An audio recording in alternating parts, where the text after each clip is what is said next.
Hello, this is the Bible History School. This is the 11th session of Revelation and World History. At our Bible History School, we are serializing Revelation and World History in 12 chapters. We have finished the entire first chapter so far. In addition, the Bible History School is currently serializing Bible a Day to Great Acclaim. We are uploading a short video summarizing the 66 books of the Old and New Testaments one chapter a day. We would appreciate it if you could subscribe together.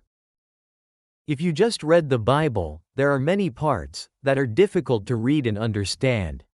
It is much easier to understand the content if you watch a video that fits the situation rather than just reading the sentences. We made it into sentences that even middle and high school students can easily understand. Even for ordinary people who have difficulty reading the Bible due to their busy daily lives, it is good to meditate on one chapter of the Bible every day. We hope that you will encourage your children, parents, friends, and neighbors to read the Bible. Your support and encouragement has given us a lot of strength in producing Revelation and World History.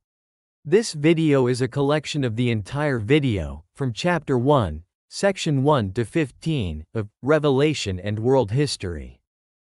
Thank you for subscribing.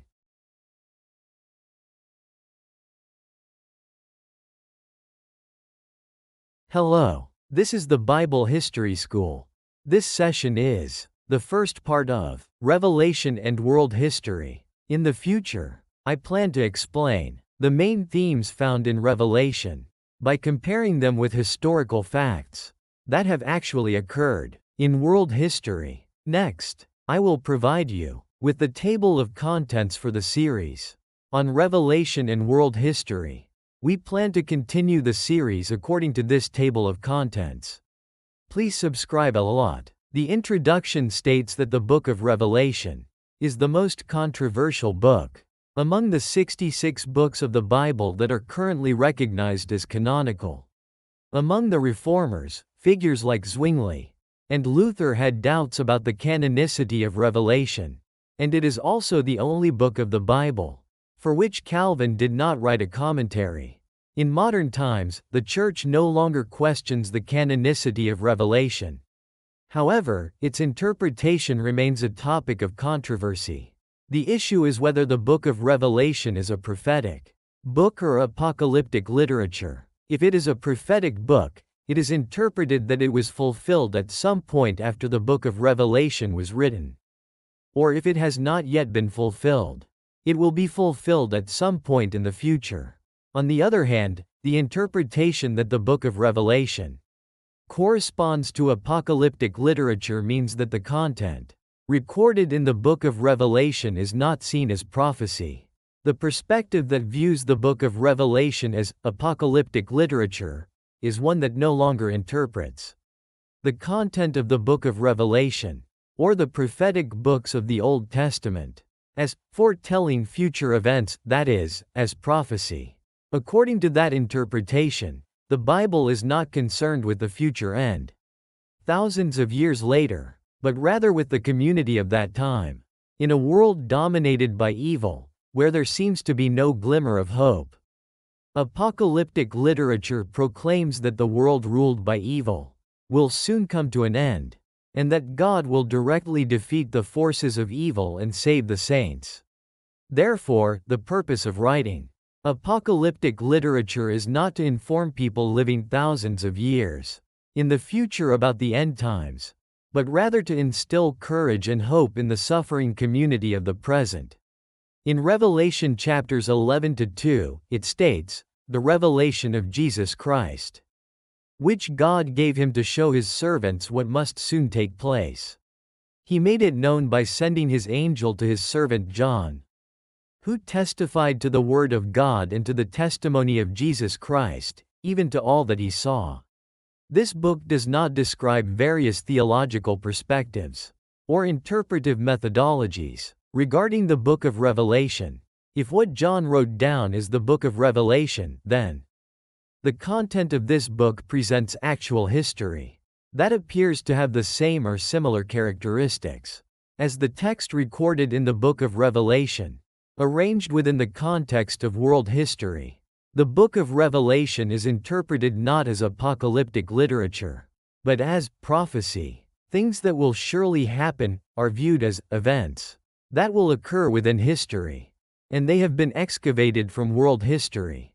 As clearly mentioned in Revelation chapter 11, the book of Revelation is a message proclaimed in the name of Jesus Christ. The community formed in the name of Jesus Christ is the church. Therefore, we begin our investigation under the premise that the history of prophecy fulfillment is closely related to church history. We need to examine whether it is part of the 2,000 years of history that has passed, or if it is something yet to be fulfilled, and if not, whether we should understand the book of Revelation as apocalyptic literature, as theologians suggest, since the rapture theory proposed by Pastor Lee Jang Rim of the Da-Mi Mission Church on October 28, 1992, failed to materialize. The enthusiasm for studying the book of Revelation in the Korean church has significantly diminished. This is partly a relief that that day has passed without incident, but also due to a vague fear that studying the book of Revelation could lead to heresy. In fact, many places that are diligently teaching the book of Revelation have been declared heretical by the Korean church. In Revelation chapter 13, it is said, "Blessed is the one who reads aloud the words of this prophecy, and blessed are those who hear and take to heart what is written in it, because the time is near." You must be able to read these words with your own eyes. What content is recorded in the text? Whether you can understand its meaning or not, each person must make an effort to read it with their own eyes. And you should listen carefully to what others interpret about that text. Each person has different views, and interpretations vary depending on theological positions or the denomination to which the scholar belongs. After making such comparisons, we need to examine how much their interpretations differ from my understanding of the text, and establish a standard for correct interpretation. Through the words of this prophecy, what is it that God wants to convey to humanity? I believe that realizing this and living a life that aligns with that purpose is the true duty of those who are God's people. The contents recorded in this book are not the theology of the book of Revelation. This is a record of the direct interpretation of history that states, "This history is the fulfillment of that prophecy." I hope that everyone reading this will open their eyes to see the history of Revelation that God has revealed and fulfilled. In the next session, we will explore the table of contents for the ongoing series on Revelation and world history, the second session of this topic. Thank you for your interest and subscription.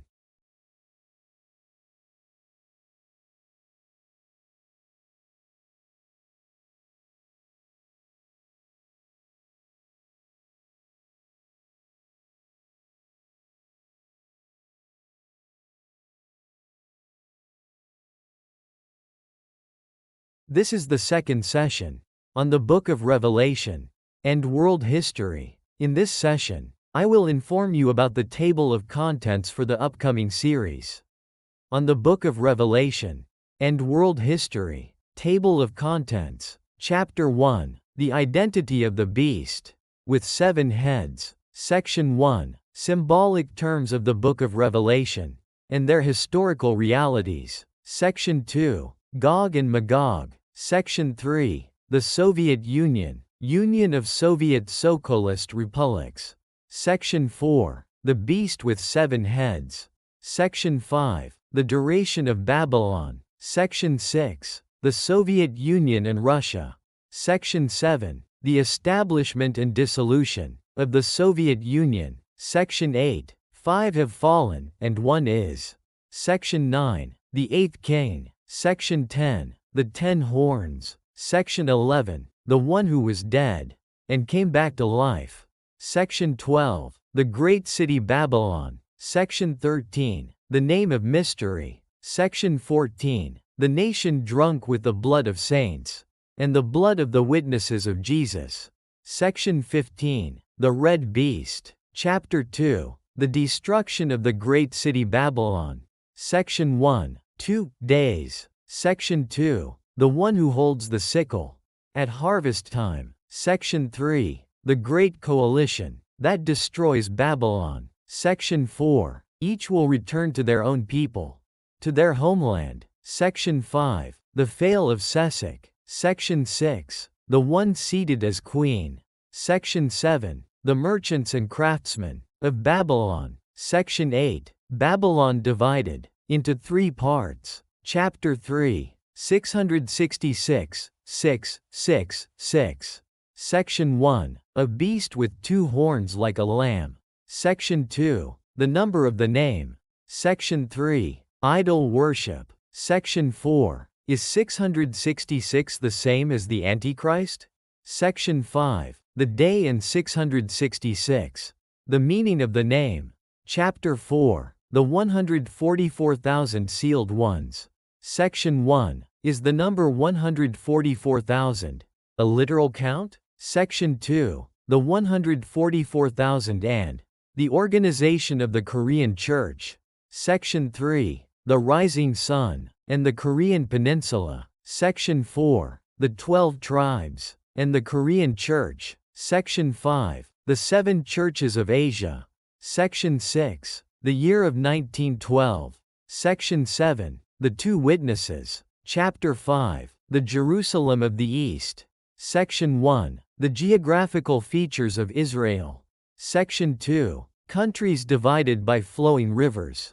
Section 3. The Great Valley, created by earthquakes. Section 4. Matthew chapter 24, and the day of fleeing. Section 5. 2/3 will perish, and 1/3 will remain. Chapter 6. The Gog and the Magog. Section 1. The identity of the Gog and the Magog. Section 2. The cavalry of the Gog. Section 3. The army of the Gog and conquest wars. Section 4. Nations defeated by the army of the Gog. Section 5. The Gog in Babylon. Section 6. The invasion of Israel by the Gog. Section 7. 2 types of wars. Section 8. The name is known. Chapter 7. The War of Armageddon. Section 1. What is the War of Armageddon? Section 2. The Second World War. Section 3. 1/3 of humanity dies. Section 4. The Army of 200 million. Section 5. The Korean War. Section 6. Horrific wars and the influx of gold, silver and clothing. Section 7. The remnant among the nations. Section 8. The results of war. Section 9. Mount Megiddo, the Valley of Megiddo. The Hill of Megiddo. Chapter 8. The Star Fallen from Heaven. Section 1. The Dictator, who ruled the world. Section 2. The Dictator's Policy of Idolization. Section 3. Kim Il-sung and Stalin. Chapter 9. The Sins of the Korean Church. Section 1. The Day of Disaster. Section 2. The Sin Most Abominable to God. Section 3. The disaster resulting from crimes committed before God. Section 4. Not one stone will be left on another.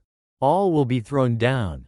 Chapter 10. Restoration. Section 1. Judgment on Edom. Section 2. Alliance. Section 3. Restoration of the North Korean Church. Chapter 11. The Times and the Seasons. Section 1. Signs of the Times. Section 2. Sound of the Trumpet. Section 3. Fulfillment of Prophecy and the challenges facing the Korean Church will continue to be serialized. In this order, the Book of Revelation is a text that contains messages about the end times, providing many spiritual insights when connected to the flow of world history. In this video, we will examine the symbols of the Book of Revelation and historical events, contemplating how they relate to the changes in the modern world. The identity of the beast with 7 heads, the fall of Babylon, the meaning of 666, and the signs of the last days. We are witnessing significant events that occur in the conflict between good and evil. We will discuss the reality of prophecy revealed in modern world history and the mission of the church that follows it. In particular, we aim to reflect on the role of the Korean Peninsula, the prophesied message from the East, and the promise of restoration beyond the Armageddon war and disasters, as well as the faith and historical tasks given to us today.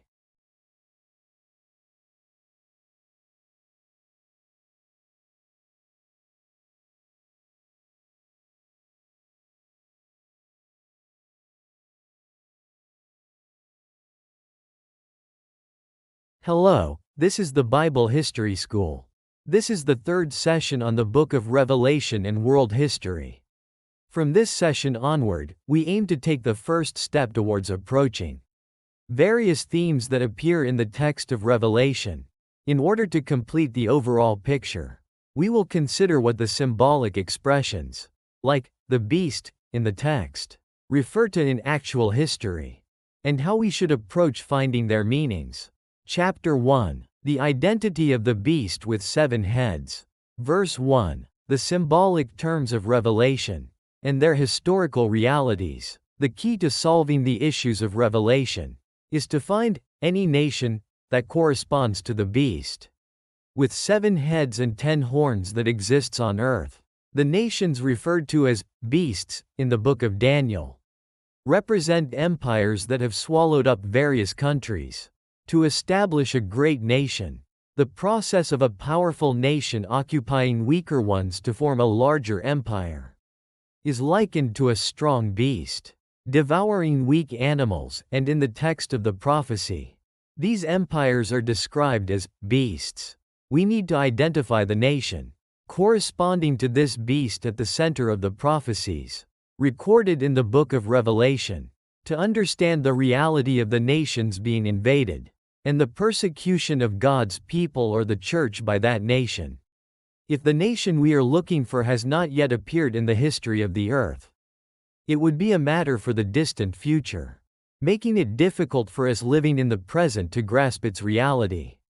However, if this nation already exists, or is among those that occurred at some point in the past, we must examine past world history to locate that nation. After carefully examining how the prophecies recorded in the biblical text have been fulfilled, understanding the meaning of those fulfilled prophecies can be considered the duty of Christians, especially when reading the prophetic books of the Bible, to understand the reality of history described in the book of Revelation. We must look at approximately 2,000 years of history, from the time it was written to the present. Events that occurred prior to that are not directly related to the fulfillment of the book of Revelation. However, since the terms expressed in the book of Revelation are similar to those recorded in the book of Daniel, knowing the historical context corresponding to the text of Daniel may serve as a shortcut to understanding the book of Revelation. The nations recorded in the book of Daniel and the prophetic books of the Old Testament are all empires that invaded Israel.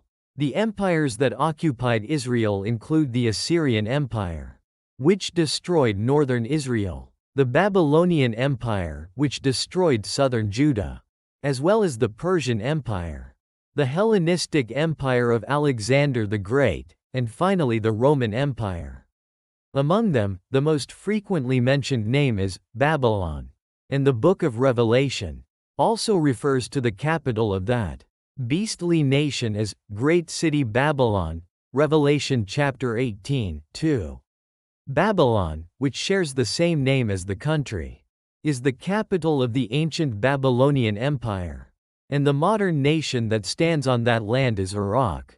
The prophetic books state that the day Babylon invades Israel is referred to as God's Day of Judgment, leading many scholars interpreting eschatology to believe that if Iraq invades or bombards Israel, that event will mark the beginning of the final war in the end times. However, the Bible describes the invading nation, in the context of prophetic interpretation, as a beast. Babylon is merely a symbolic title for the beastly nation that will become the central country, which will be the fulfillment of prophecy at some point in the future. Therefore, finding any country that exactly matches what is described in the text will be the first task in interpreting the prophetic writings. The writings I am producing here are not intended to explain the methodology of interpreting the book of Revelation. In the process of finding that beastly nation, rather than discussing methods of interpreting prophetic writings, I am using a method that seeks to identify the actual country that is thought to be that among many past histories, and directly applying it to the text. Then, by applying the interpretations corresponding to the remaining descriptions recorded in the text one by one, I aim to compare and analyze whether the country identified here corresponds to the beast with 7 heads and 10 horns. This text should not be read quickly. I believe that it is advisable to read it carefully, comparing the text with actual history, examining each part step by step. First, let's read the description of the beast with 7 heads in the text. If we read Revelation chapter 13:1, it says, "I saw a beast rising out of the sea, with 10 horns and 7 heads, with 10 crowns on its horns, and blasphemous names on its heads." In verse 2, the beast that I saw was like a leopard, its feet were like a bear's. His mouth was like that of a lion, and the dragon gave him his power, his throne, and great authority. Verse 3, one of his heads seemed to have been mortally wounded, but the mortal wound was healed, and the whole earth marveled and followed the beast. Verse 4, the dragon gave the beast his authority, and they worshipped the dragon, saying, "Who is like the beast? Who can fight against it? Who is able to make war with him?" Verse 5, the beast was given a mouth speaking great things and blasphemies, and he was given authority to act for 42 months. Verse 6, the beast opened its mouth to blaspheme God, and to blaspheme his name and his dwelling, that is, those who dwell in heaven. Verse 7, it was also granted to him to make war with the saints and to overcome them, and authority was given to him over every tribe, people, language, and nation. Verse 8, all who dwell on the earth will worship him, whose names have not been written in the book of life of the Lamb slain from the foundation of the world. This is from Revelation chapter 13:1-8. Among the terms that appear in this passage, the most essential word is the expression, beast. This beast is the beast that rises up out of the sea. This beast is different from the beast that rises up out of the earth, Revelation 13:11-18, which has 2 horns like a lamb. The beast with the number of the name, 666. That is most contentious in the interpretation of the book of Revelation, is the beast with 2 horns rising from the earth, not the beast with 7 heads rising from the sea. The 2 beasts are separate nations. However, it is a fact that the 2 countries have a close relationship. It is clear that the 2 countries corresponding to the 2 beasts play the most central role in the interpretation of the book of Revelation. First, let us examine the identity of the beast that rises from the sea. The character and appearance of this beast are explained again in Revelation chapter 17. Let's take a look at the words of Revelation chapter 17. Verse 1, then one of the 7 angels, who had the 7 bowls, came and spoke to me, saying, "Come here. I will show you the judgment that the great harlot, sitting on many waters, is about to receive." Verse 2, the kings of the earth committed fornication with her, and those who dwell on the earth were made drunk with the wine of her fornication. And in verse 3, the Spirit carried me away into the wilderness, and I saw a woman sitting on a scarlet beast. The beast's body is full of blasphemous names, and it has 7 heads and 10 horns. The woman was dressed in purple and scarlet, adorned with gold, precious stones and pearls, holding a golden cup in her hand, filled with abominable things and the filth of her fornication. On her forehead was written a name, a mystery: Babylon the Great, the mother of prostitutes and of the abominations of the earth. And I saw that the woman was drunk with the blood of the saints and the blood of the witnesses of Jesus. When I saw her, I marveled greatly. The angel said to me, "Why do you marvel? I will tell you the mystery of the woman and of the beast, with 7 heads and 10 horns, that carries her. The beast that you saw was, and is not, and is about to rise from the abyss and go to destruction. Those who dwell on the earth, whose names have not been written in the book of life, since the foundation of the world, will marvel when they see the beast that was, and is not, and yet is to come." Verse 9. Here is the mind, which has wisdom. The 7 heads are 7 mountains on which the woman sits. Verse 10. They are also 7 kings. 5 have fallen, 1 is, and the other has not yet come. And when he comes, he must continue a short time. Verse 11. The beast that was, and is not, is himself also the 8th king, and is of the 7, and is going to perdition. Verse 12. The 10 horns which you saw are 10 kings, who have received no kingdom as yet. However, for a time, they will receive authority like kings alongside the beast. Verse 13. They were of one mind and gave their power and authority to the beast. Verse 14. They will wage war against the Lamb. But the Lamb is the Lord of lords and King of kings. He will overcome them, and those with him, called and chosen, will also overcome. Verse 15. And the angel said to me, "The waters you saw, where the harlot sits, are peoples, multitudes, nations, and languages." Verse 16. The 10 horns you saw and the beast will hate the harlot, make her desolate and naked, eat her flesh, and burn her with fire. Verse 17. This is so that God may give them a heart to fulfill his purpose, and give their kingdom to the beast, until the words of God are fulfilled. Verse 18. And the woman you saw is the great city that rules over the kings of the earth. This is the word from Revelation chapter 17, verses 1 to 18. Although the book of Revelation is written in symbolic terms, it actually explains its meaning within the text. This is in the form of one of the 7 angels, who have the 7 bowls, explaining the mystery to John. In verse 9 of chapter 17, it teaches that the 7 heads are 7 kings. In other words, you just need to find any country that was ruled by one of the 7. Any kings or power holders before it fell. However, in verse 10, it says, 5 have already fallen, 1 is currently here, and the other has not yet appeared. The present tense in this sentence indicates that the 6th king is currently ruling. Therefore, at least in terms of the text, since the book of Revelation was written during the Roman Empire, it seems to set the present tense of the text during the reign of the 6th emperor of the Roman Empire. Let's take a look at the names and reign periods of the emperors of the Roman Empire.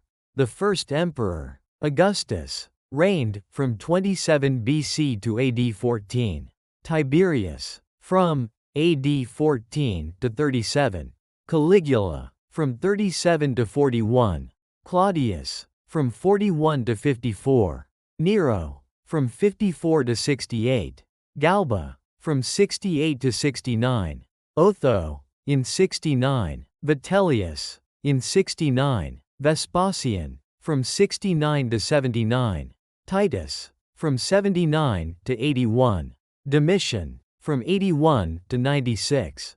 Here, we will examine the period from the first Emperor Augustus to Emperor Domitian. The phrase, 5 have fallen, indicates that the reign of the 5th emperor, Nero, has already passed. The 6th emperor is Galba. In fact, Galba, Otho, and Vitellius all claimed the title of emperor during the chaotic period following Nero's death, but since they did not hold stable imperial authority, They are sometimes excluded from the list of emperors.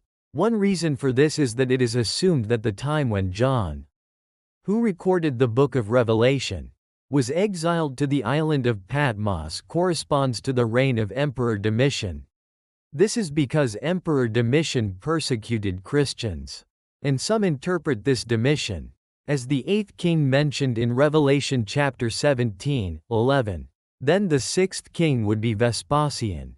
This Vespasian was a general dispatched to suppress the first Jewish revolt, reigning from 66 to 70 AD. And during a time of turmoil in the empire, he returned to Rome after assigning the task of capturing Jerusalem to his son Titus and became emperor.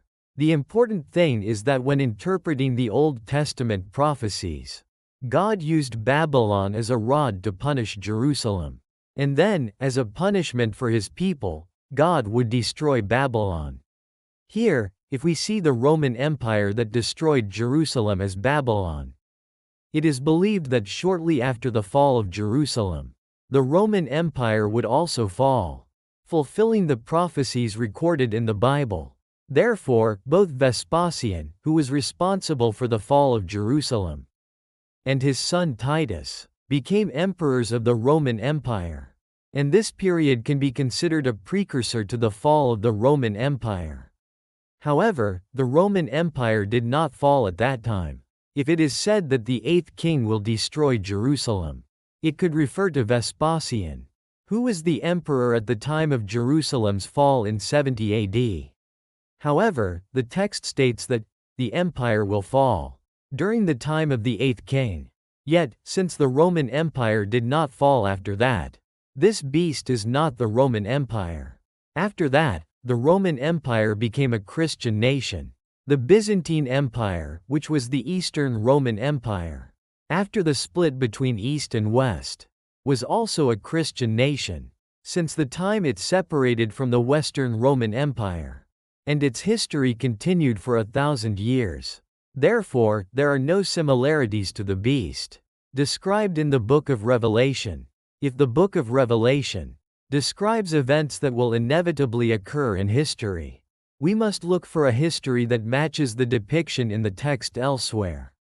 Since the book of Revelation was written, it has been a constant source of controversy in the church, due to interpretation issues and many groups that have been declared heretical.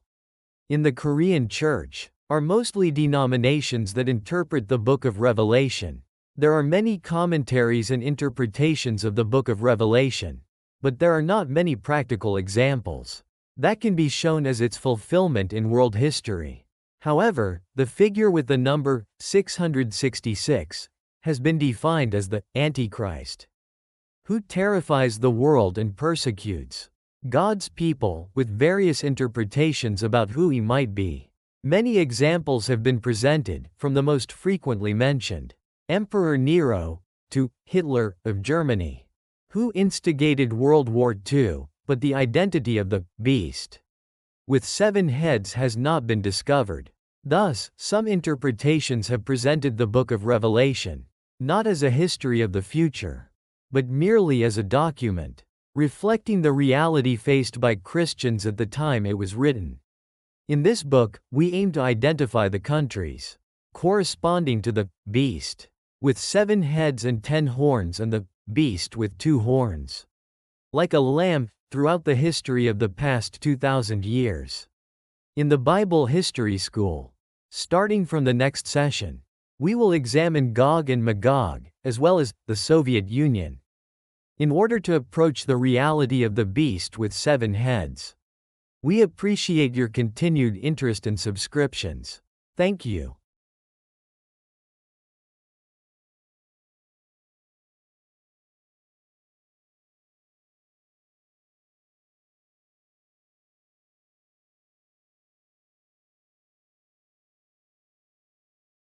Hello, this is the Bible History School. This is the 4th session on the book of Revelation and world history. In the last session, we explored the book of Revelation and world history. Chapter 1, the identity of the beast with 7 heads, specifically. Section 1, the symbolic terms of the book of Revelation, and their historical reality. In this session, we will look into how Gog and Magog, as well as modern-day Russia following the Soviet Union, are closely connected to the prophecies of the Bible. Starting from their origins, let's take a look together, slowly. First, let's look at the text of Ezekiel. Ezekiel, chapter 38, Gog invades Israel. 1. The Lord said. 2. Ezekiel, son of man, condemn Gog, that wicked ruler of the kingdoms of Meshech and Tubal in the land of Magog. Tell him. 3. I, the Lord God, am your enemy. 4. And I will make you powerless. I will put a hook in your jaw and drag away both you and your large army. You command cavalry troops that wear heavy armor and carry shields and swords. 5. Your army includes soldiers from Persia, Ethiopia, and Libya. 6. As well as from Gomer and Beth Togarmah in the north. Your army is enormous. 7. So keep your troops prepared to fight. 8. Because in a few years, I will command you to invade Israel, a country that was ruined by war. It was deserted for a long time, but its people have returned from the foreign nations where they once lived. The Israelites now live in peace in the mountains of their own land. 9. But you and your army will attack them like a fierce thunderstorm and surround them like a cloud. 10. When that day comes, I know that you will have an evil plan. 11. To take advantage of Israel, that weak and peaceful country, where people live safely inside towns that have no walls or gates or locks. 12. You will rob the people in towns that were once a pile of rubble. These people lived as prisoners in foreign nations, but they have returned to Israel, the most important place in the world, and they own livestock and property. 13. The people of Sheba and Dedan, along with merchants from villages in southern Spain, will be your allies.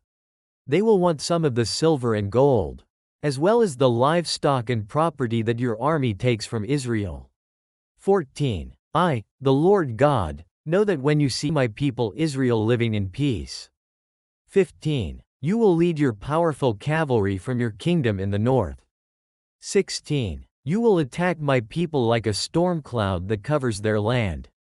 I will let you invade my country, Israel, so that every nation on earth will know that I, the Lord, am holy. 17. The Lord said to Gog, long ago, I had my prophets warn the people of Israel that someday I would send an enemy to attack them. You, Gog, are that enemy, and that day is coming.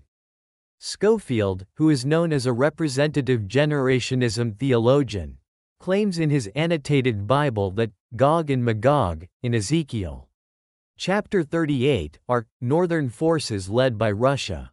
Here, Magog is the name of a land or a country, and Gog is the title of the king of that country. In the expression Gog, the king of Rosh, Meshech, and Tubal, in Ezekiel 382, Rosh is compared to Russia, and Meshech is compared to Moscow. He also compared Tubal to Tobolsk, the capital of the Tatar state of Sibir, founded in the 16th century. This conclusion was made because their pronunciations are similar. In addition, this war by Gog and Magog is also mentioned in Revelation chapter 20, 7-10.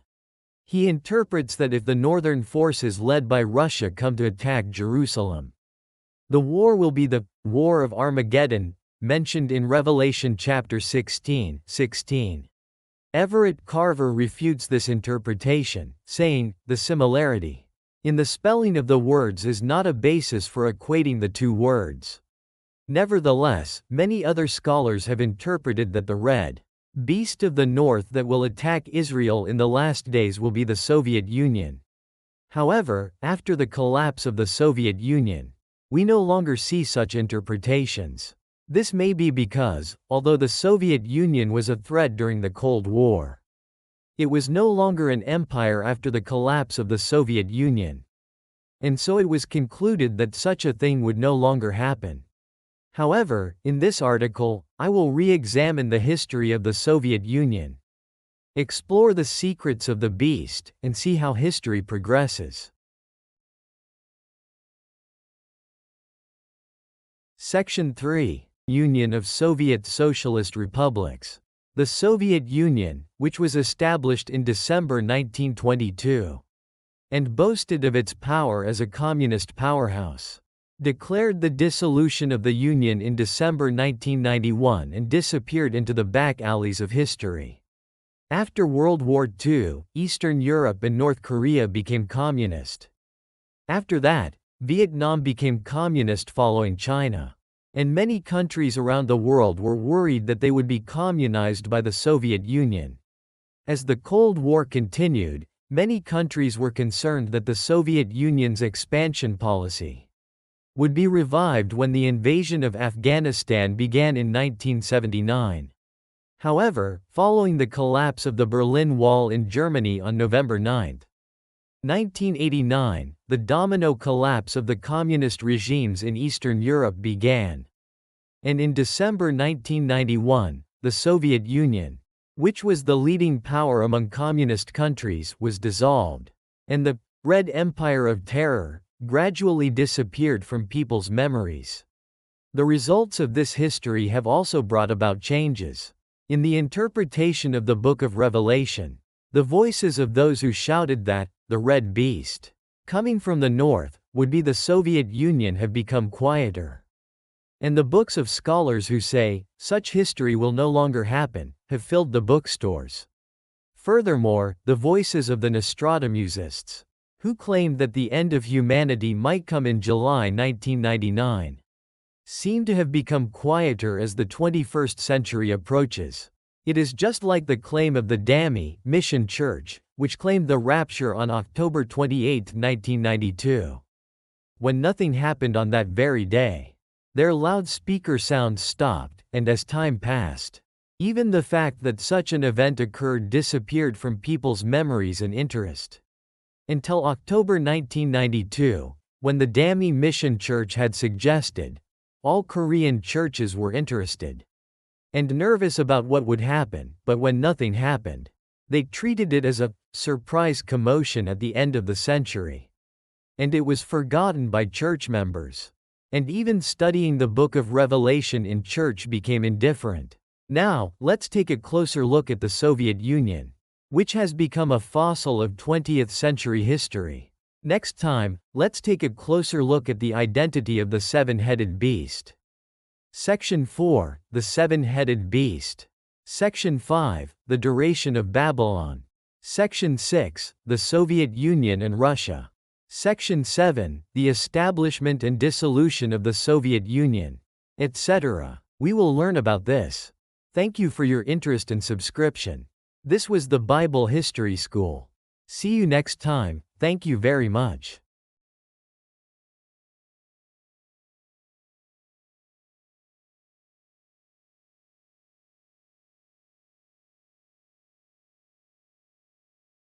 Hello. This is the Bible History School. Last time, we learned that Gog and Magog is closely related to Babylon in the prophecy. We will discuss the identity of Gog and Magog in more detail in Chapter 6 of the Revelation and World History series. This time, we will look a little closer at the identity of the seven-headed beast.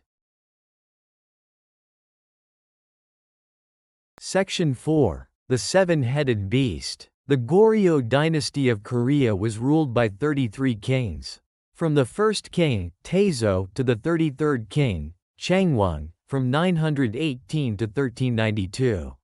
The Joseon dynasty, which followed the Goryeo dynasty, had a total of 27 kings, from King Gojong, who was the king at the time of the Japan-Korea annexation in 1910, to King Sunzong, who ascended the throne after him. In this way, the number of kings of a country is the sum of the number of kings. From the founding of the country to its destruction, this beast nation that appears in the Book of Revelation states that the number of its kings is 7. No empire in history has had a total of 7 emperors.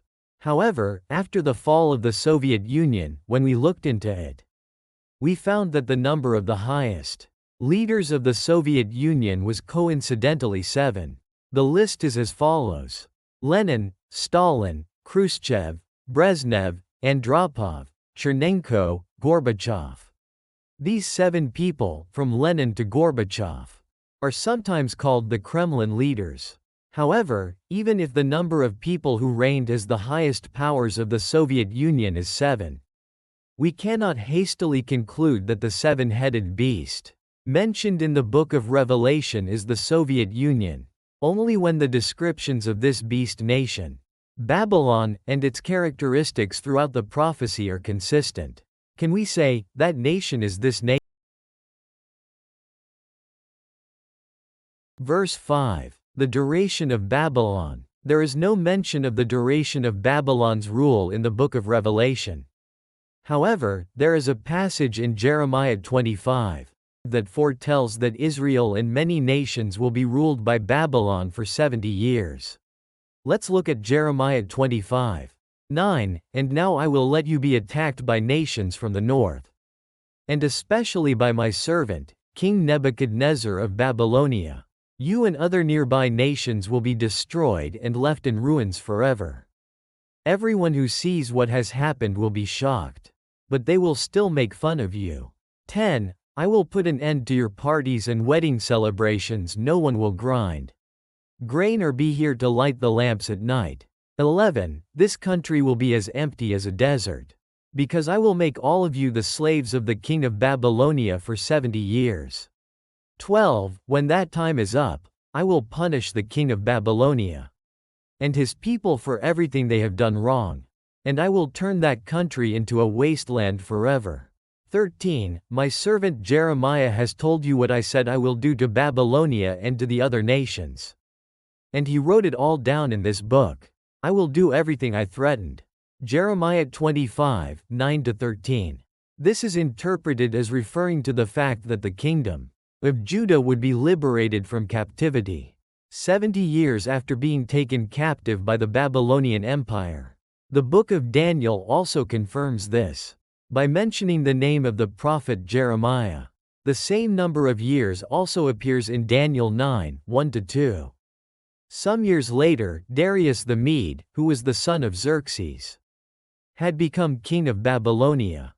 And during his first year as king, I found out from studying the writings of the prophets that the Lord had said to Jeremiah, Jerusalem will lie in ruins for 70 years.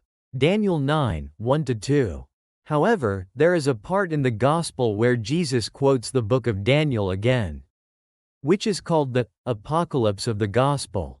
Let's look at Matthew chapter 24:15. Someday you will see that horrible thing in the holy place. Just as the prophet Daniel said. Everyone who reads this must try to understand. 16. If you are living in Judea at that time, run to the mountains.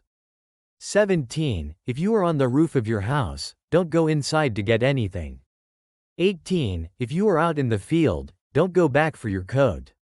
19. It will be a terrible time for women who are expecting babies or nursing young children. 20. And pray that you won't have to escape in winter or on a Sabbath. 21. This will be the worst time of suffering since the beginning of the world. And nothing this terrible will ever happen again. 22. If God doesn't make the time shorter, no one will be left alive. But because of God's chosen ones, He will make the time shorter. Matthew chapter 24:15-22. This part tells us that the historical events prophesied in the book of Daniel did not occur during the ministry of Jesus Christ, but are events that will occur in the future. The book of Revelation also clearly states in its introduction that it is the revelation of Jesus Christ. The Bible is inextricably linked to the book of Jeremiah and the book of Daniel, the book of Daniel and the Gospel of Matthew, and Jesus Christ and the book of Revelation. All prophecies come from one God, and the fulfillment is also accomplished by the same God.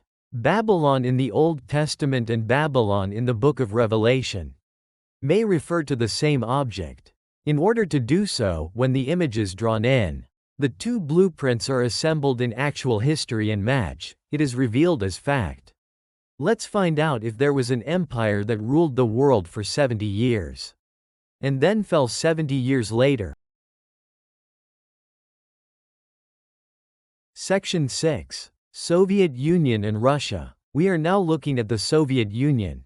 From the establishment of the Soviet Union to its dissolution, there were 7 supreme rulers.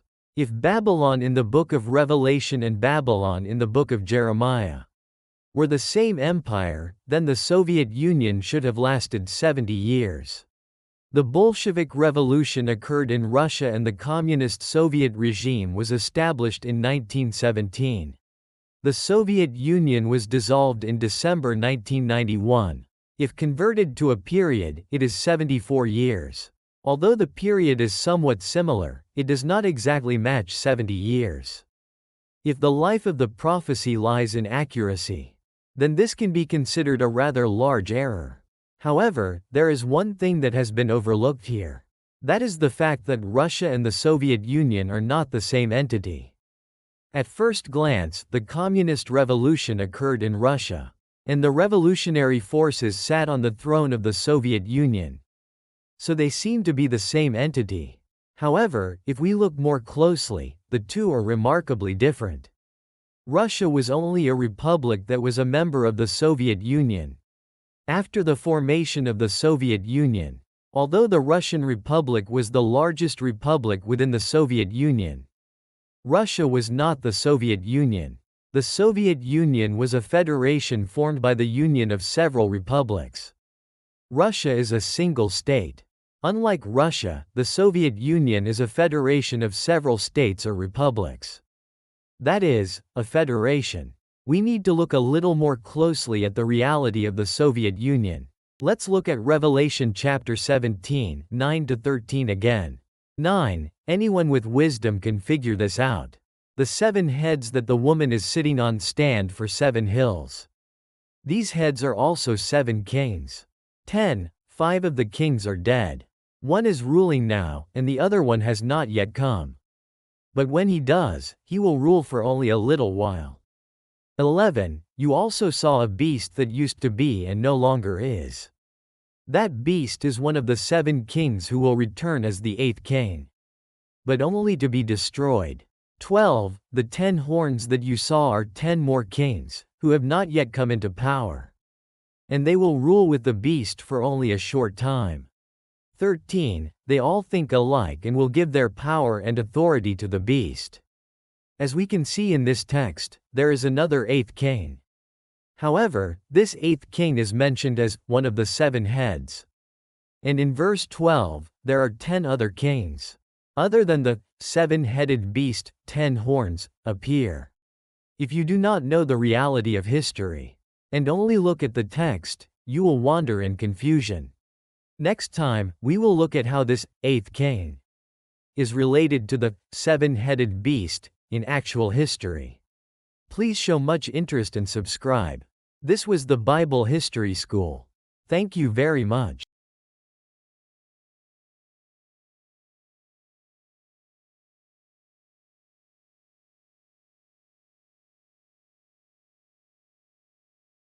Hello. This is the Bible History School. This is the 6th hour of Revelation and world history. Last time, we learned that the number of the highest power holders during the existence of the Soviet Union was 7. So we tried to figure out if these 7 Soviet power holders were the 7-headed beast mentioned in the book of Revelation. To confirm this time we will delve a little deeper into the reality of the Soviet Union. Chapter 1, Section 7. The establishment and dissolution of the Soviet Union.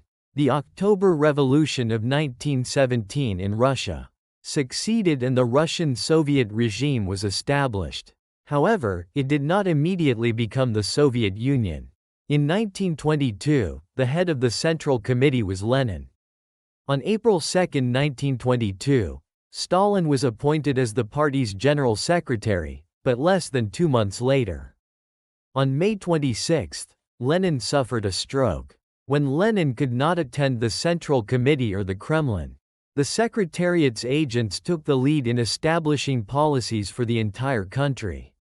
And the final decision-making authority was held by the General Secretary, Stalin.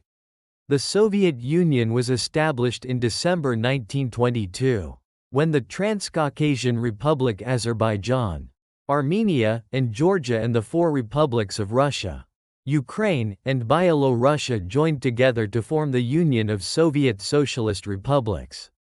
The Soviet Union, in some cases, such as the cases of Ukraine and Byelorussia, unification occurred through gradual and peaceful means, while in others, such as Georgia under the Menshevik rule, unification occurred through invasion by the Red Army.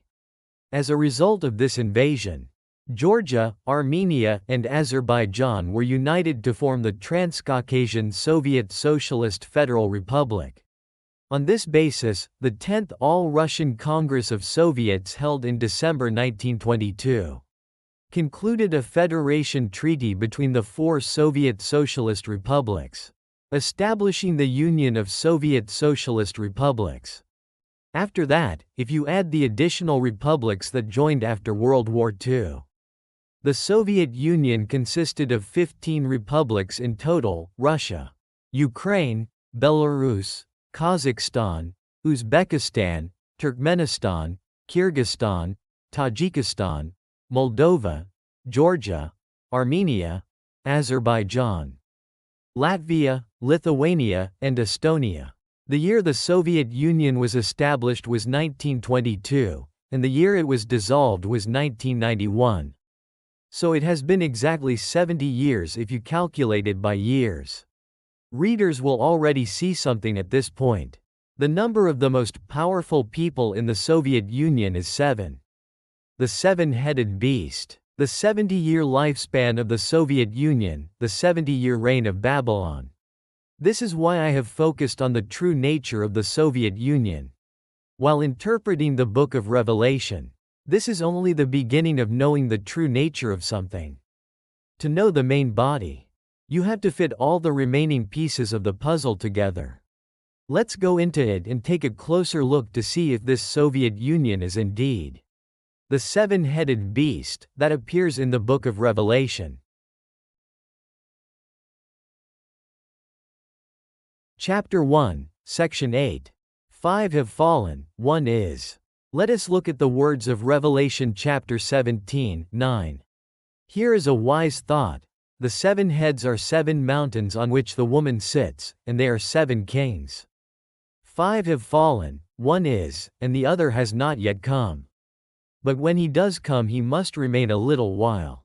The beast that was and is not is the 8th king, who is of the 7, and he goes into destruction. Revelation chapter 17:9-11. The present tense of 5 have fallen, 1 is, refers to the period when the 6th ruler is in power. Therefore, all scholars who interpret the Book of Revelation have recognized this verse as the period when the Book of Revelation was written while the 6th ruler was alive. However, if we understand the text carefully, we can see that the present tense here is the present tense of the entire prophecy. That is, the entire story of the Book of Revelation. In other words, we can see that the period of the 6th king's reign among the 7 rulers of this beast nation is the present tense of the entire text of the prophecy. This fact is also a task that must be verified in the process of interpreting the text.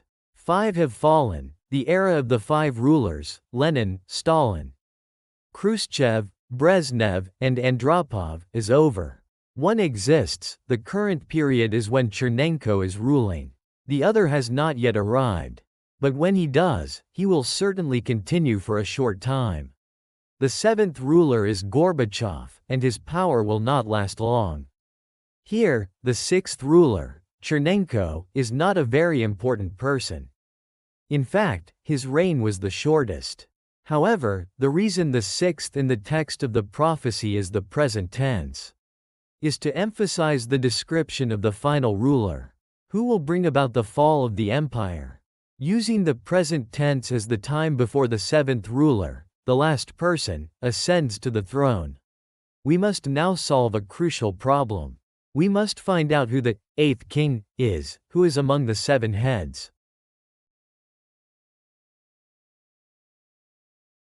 Chapter 1, Section 9. The Eighth King. Let's look at Revelation chapter 17:11 again. The beast that was, and is not, is the eighth king, and is of the seven. And he goes into destruction. Revelation chapter 17:11. The beast from the sea has only 7 heads. However, here, another king, the eighth king, appears. Does that mean that there are 8 people with the highest authority in the empire? If that's the case, the number of the highest rulers of the Soviet Union is 7. Which does not match the exact appearance of the beast. According to the text of Revelation, there is an 8th king. But including this 8th king, the beast has 7 heads. However, this 8th king is said to be one of the 7. The supreme rulers of the Soviet Union all succeeded to power when their predecessors died. The only one who can become the 8th king among the 7 is the 7th king.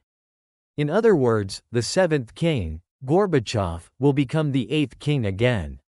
Here is the secret. In the part where it says, was, but is not, the part where it says, now is the time. It is the same as the part where it says 5 are gone, 1 is. In other words, the present tense, used in the same paragraph is when the 6th king is ruling. Was, but is not, refers to the political attributes that the supreme ruler possesses, depending on whether the power structure of a country is a monarchy, a presidential system, or a cabinet system. The supreme ruler is determined. The political and official title of the person in power in the beast kingdom that appears in the book of Revelation is very different from before and after. For example, after Chairman Kim Il-sung died in North Korea, Kim Jong-il inherited the power, but the official title that Kim Jong-il holds is only Chairman of the National Defense Commission, although there is a separate formal head of state under the Constitution. It is a well-known fact that Kim Jong-il is the actual person with the highest power. In the Soviet Union, the highest power holder has been the Secretary General of the party since Stalin. In 1922, when Stalin was appointed Secretary General of the party, the actual person with the highest power was Lenin, who served as chairman of the Supreme Council. However, after Lenin collapsed from a stroke, Stalin exercised the actual power, and from then on, the Secretary General of the party became the actual person with the highest power in the Soviet Union. In terms of the Soviet power structure, the highest state organ of the Soviet Union is the Supreme Soviet, or Supreme Council, which consists of the 2 chambers of the Soviet Union and the Soviet of Nationalities. The Supreme Council elects the Presidium at a joint meeting of both chambers, and its chairman is considered the head of state of the Soviet Union. During the period when the Supreme Council was not in session, the Presidium exercised its power. The Supreme Council organized the Council of Ministers of the Soviet Union at a joint meeting of both chambers, and its chairman was the Prime Minister of the Soviet Union. In theory, the highest decision-making body of the Communist Party is the Party Congress. But this is only held once every 5 years for about 10 days.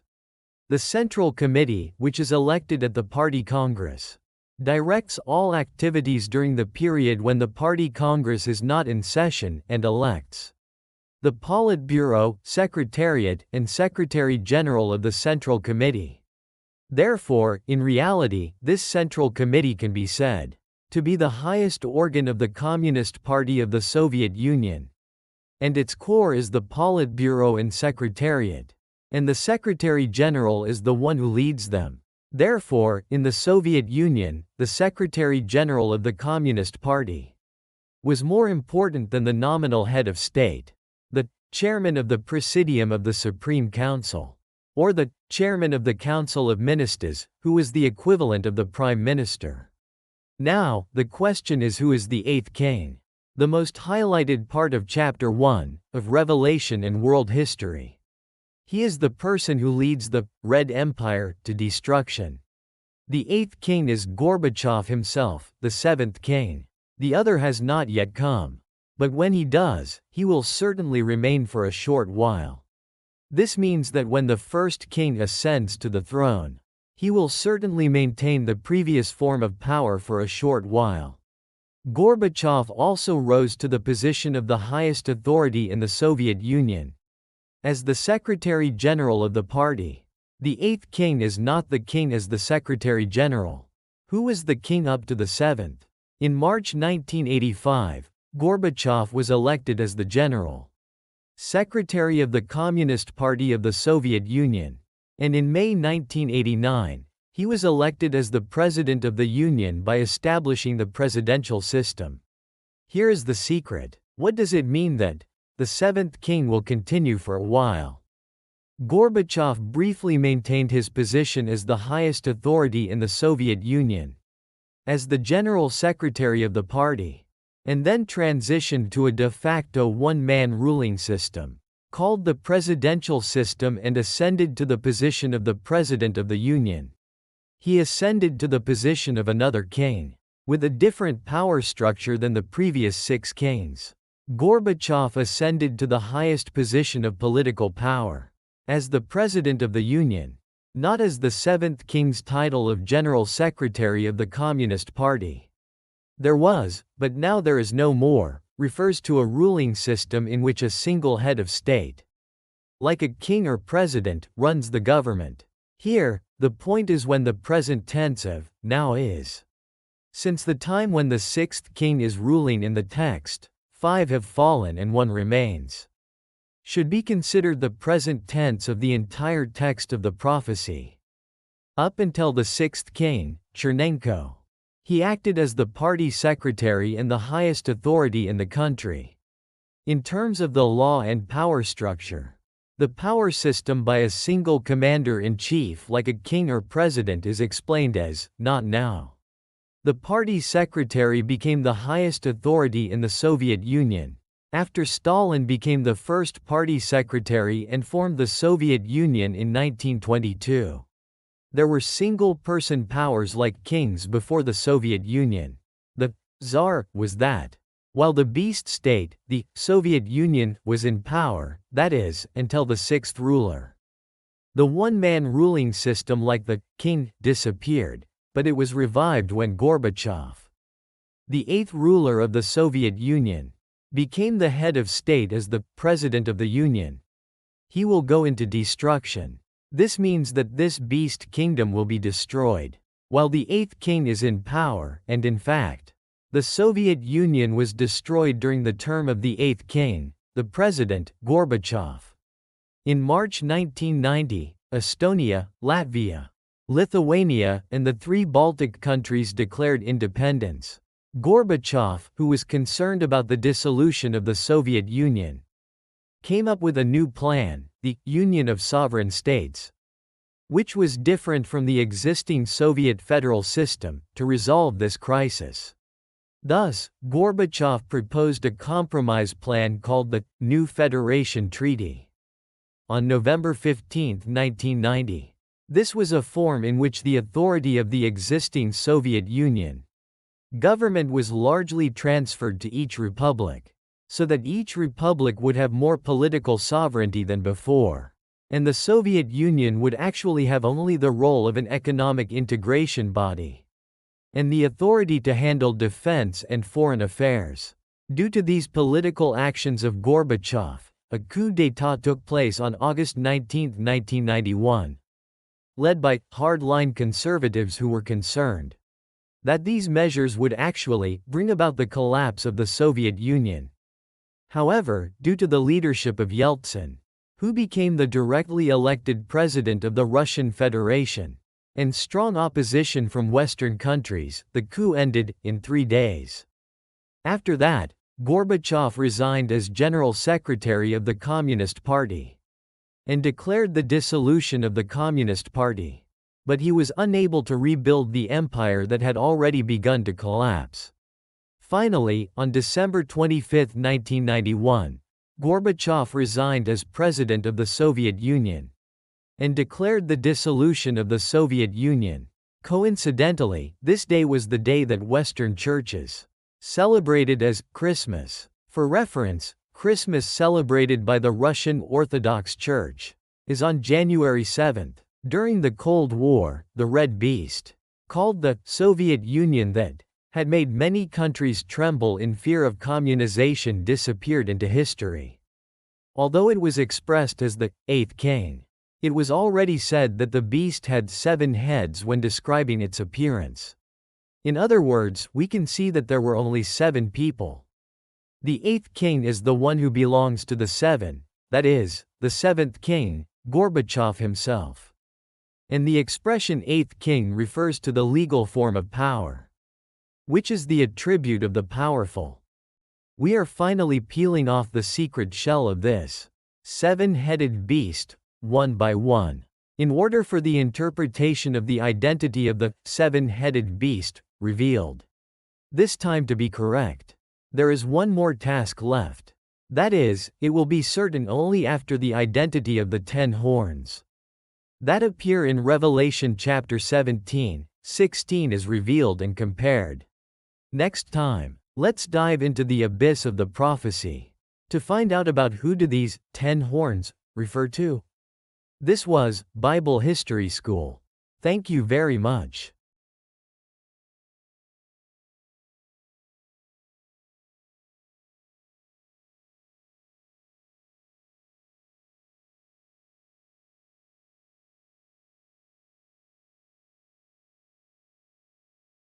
Hello. This is the Bible History School. This is the 7th session of Revelation and World History. Last time, we looked at the history that most closely resembles the explanation of the 7-headed beast that appears in the Revelation. It was the history of the Soviet Union. The Soviet Union was established in December 1922 under Stalin's leadership. On December 25, 1991, it disappeared into the back alleys of history. When Soviet President Gorbachev declared the dissolution of the Soviet Union, it lasted exactly 70 years. During that 70-year period, the number of people with the highest power who ruled the Soviet Union was 7. It was exactly the same as the contents of the prophecy that mentioned the 7-headed beast. This alone is a very surprising fact, but there is still one more task left for this content to become the correct answer for the fulfillment of the prophecy. It will become more certain when the identity of the 10 horns that appear with the 7-headed beast is revealed. This time, we will look for a clue to the identity of the 10 horns. Chapter 1, Section 10. 10 horns. The beast has 7 heads and 10 horns. Let's look at Revelation chapter 17, verse 16 again. The 10 horns that you saw, and the beast hated the prostitute and destroyed her. It says that the 10 horns destroyed the beast nation. The text also explains that these 10 horns are 10 kings. Let's look at Revelation chapter 17. The 10 horns that you saw are 10 kings who have not yet received a kingdom, but who will receive authority as kings for a time with the beast. They have one mind and give their power and authority to the beast. Revelation chapter 17, verses 12 to 13. When we say 10 kings, we can mean 10 kings who arise in one country. In other words, they are the ones who succeed to the throne of one country. However, when 10 people exist at the same time, it means that 10 countries exist. For example, the 10 horns that arise from the 4th beast in the book of Daniel could mean 10 kings who ascend to the throne sequentially in the 4th country. The book of Revelation and the book of Daniel use similar symbolic terms, but their meanings are slightly different. It is necessary to understand the context accurately by comparing the texts.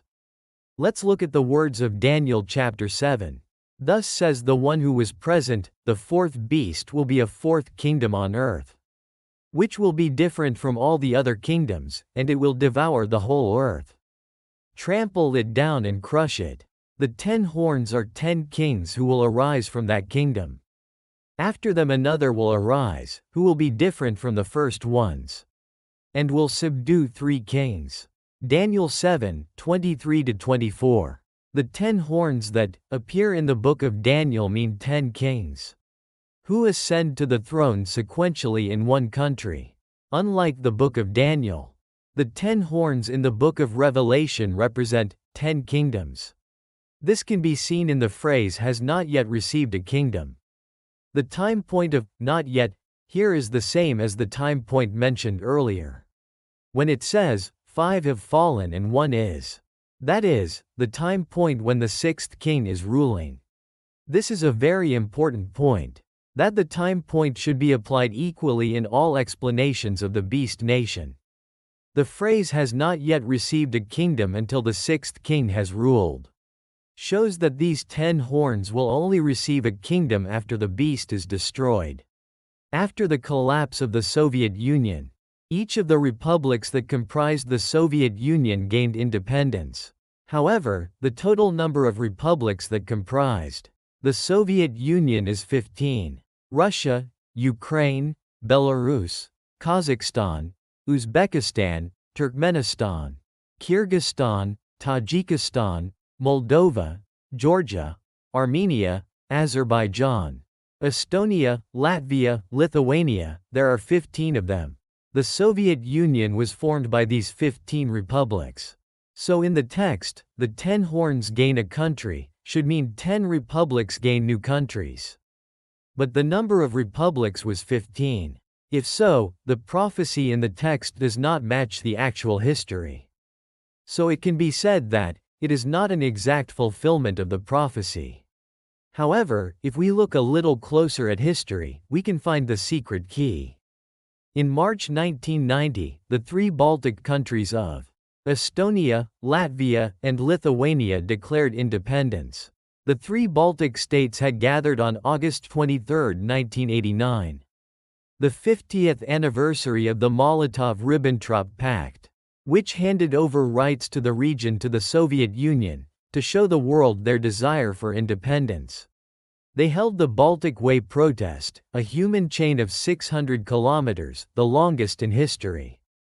In August 1991, after the failure of the 3-day Soviet coup, the independence of the 3 Baltic states became a fait accompli, and countries around the world recognized it one after another.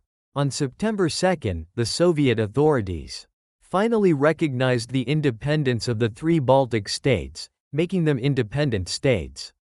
These 3 states also passed the UN membership application at the 46th UN General Assembly, held on September 17, 1991, and became UN members. In other words, these 3 nations were not present when the dissolution of the Soviet Union was declared, even if these 3 countries are subtracted from the number of the 10 horns. The number of the remaining republics is 12. So the numbers do not match the 10 horns. So are the numbers presented in the text just symbolic numbers that do not match exactly? No. The Commonwealth of Independent States was created when the Soviet Union collapsed. However, the Republic of Georgia did not participate when the CIS was launched. Even so, the number of countries participating in the Commonwealth of Independent States is still 11. And it is one number different from the 10 horns. The secret is right here. Yet to obtain a country. The expression yet to obtain a country means that they will obtain a new country after the destruction of the beast nation. That is, they will become newly independent countries. In fact, all of these countries have a history filled with numerous invasions by foreign powers and rule by empires. For example, in the case of the Turkmen region, it was conquered by Persia in the 6th to 4th centuries BC, by Arabs in the 7th to 8th centuries, and by the Mongols in the 13th century. In the 16th century, it became part of the Khiva and Bukhara Khanates. And some were ruled by Iranians. The Turkmen people spoke a Turkic language and lived a nomadic life. And in the late 19th century, they were conquered by Russia. When Russia advanced into Turkmenia and were incorporated into the Soviet Union, they finally acquired the status of an independent nation when they joined the Commonwealth of Independent States. Due to the dissolution of the Soviet Union.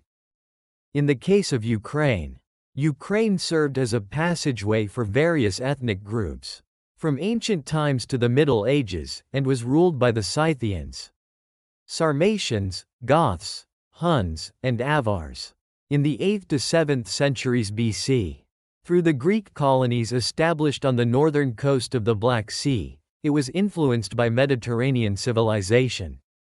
The Russian Khanate was established following the Bosphorus Kingdom, that lasted from the 4th century BC to the 4th century AD.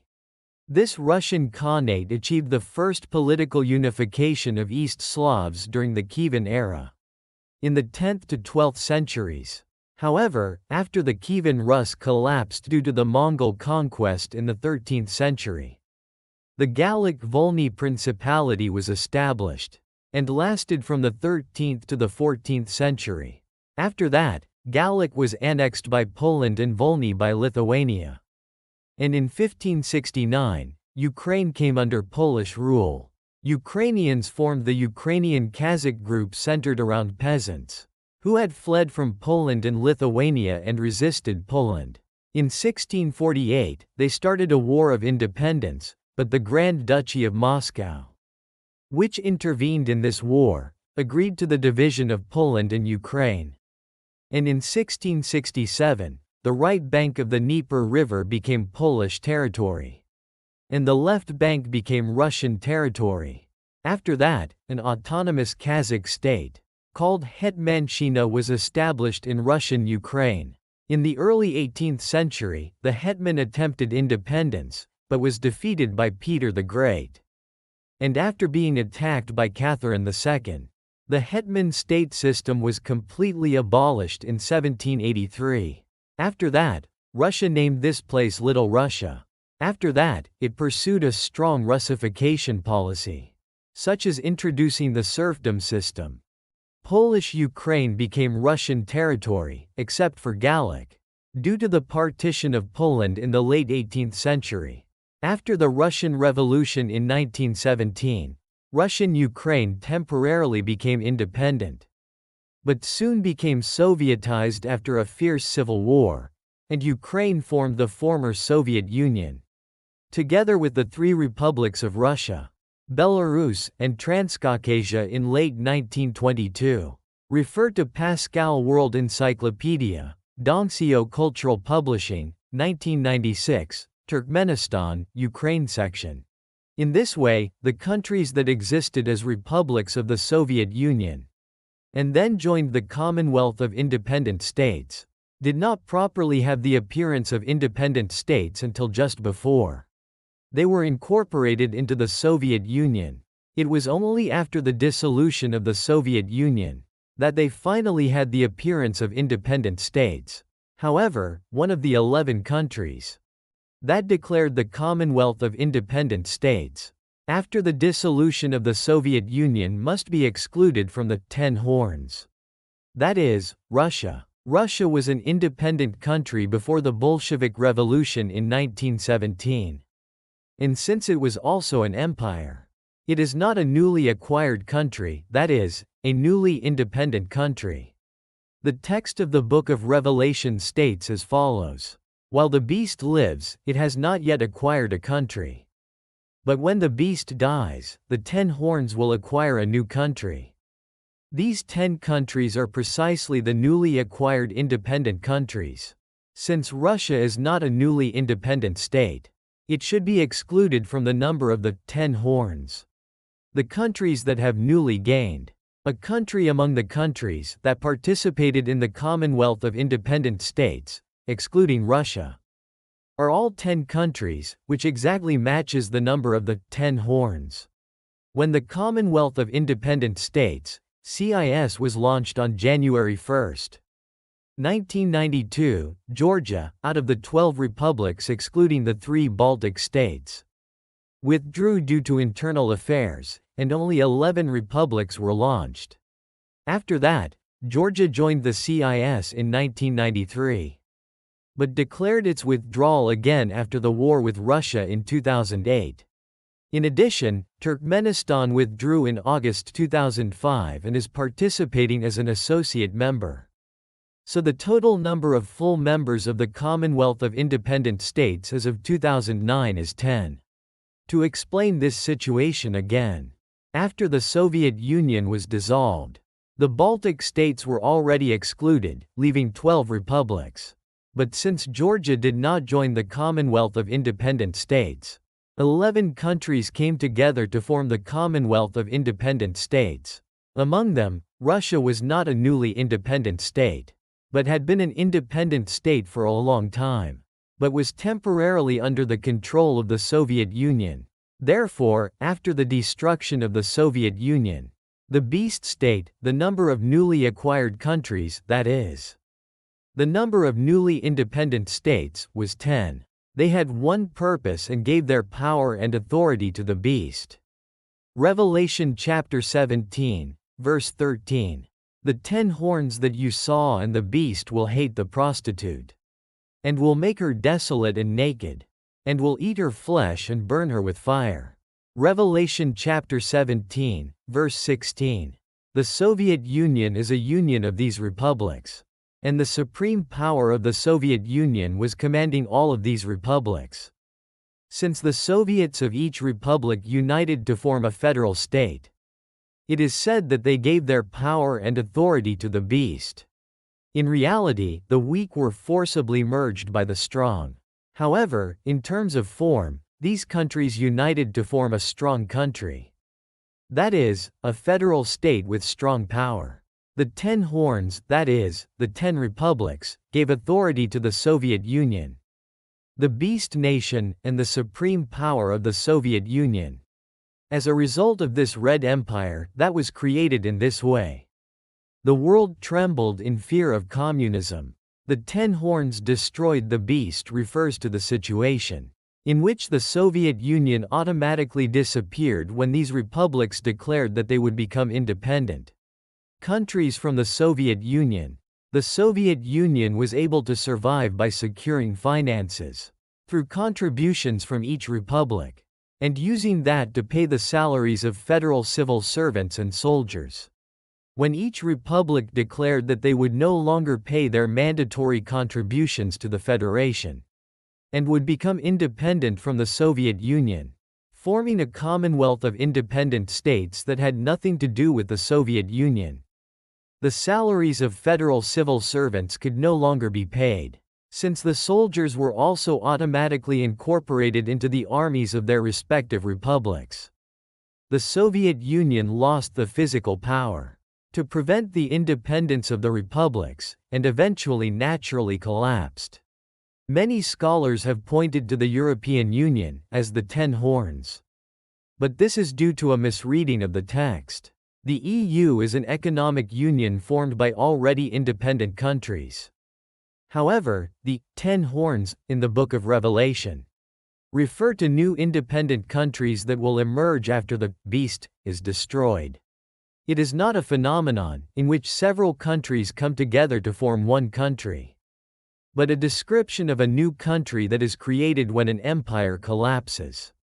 The 10 horns that appear in the book of Revelation are the opposite of the situation that unfolds in the European Union, where several countries come together to form one economic community.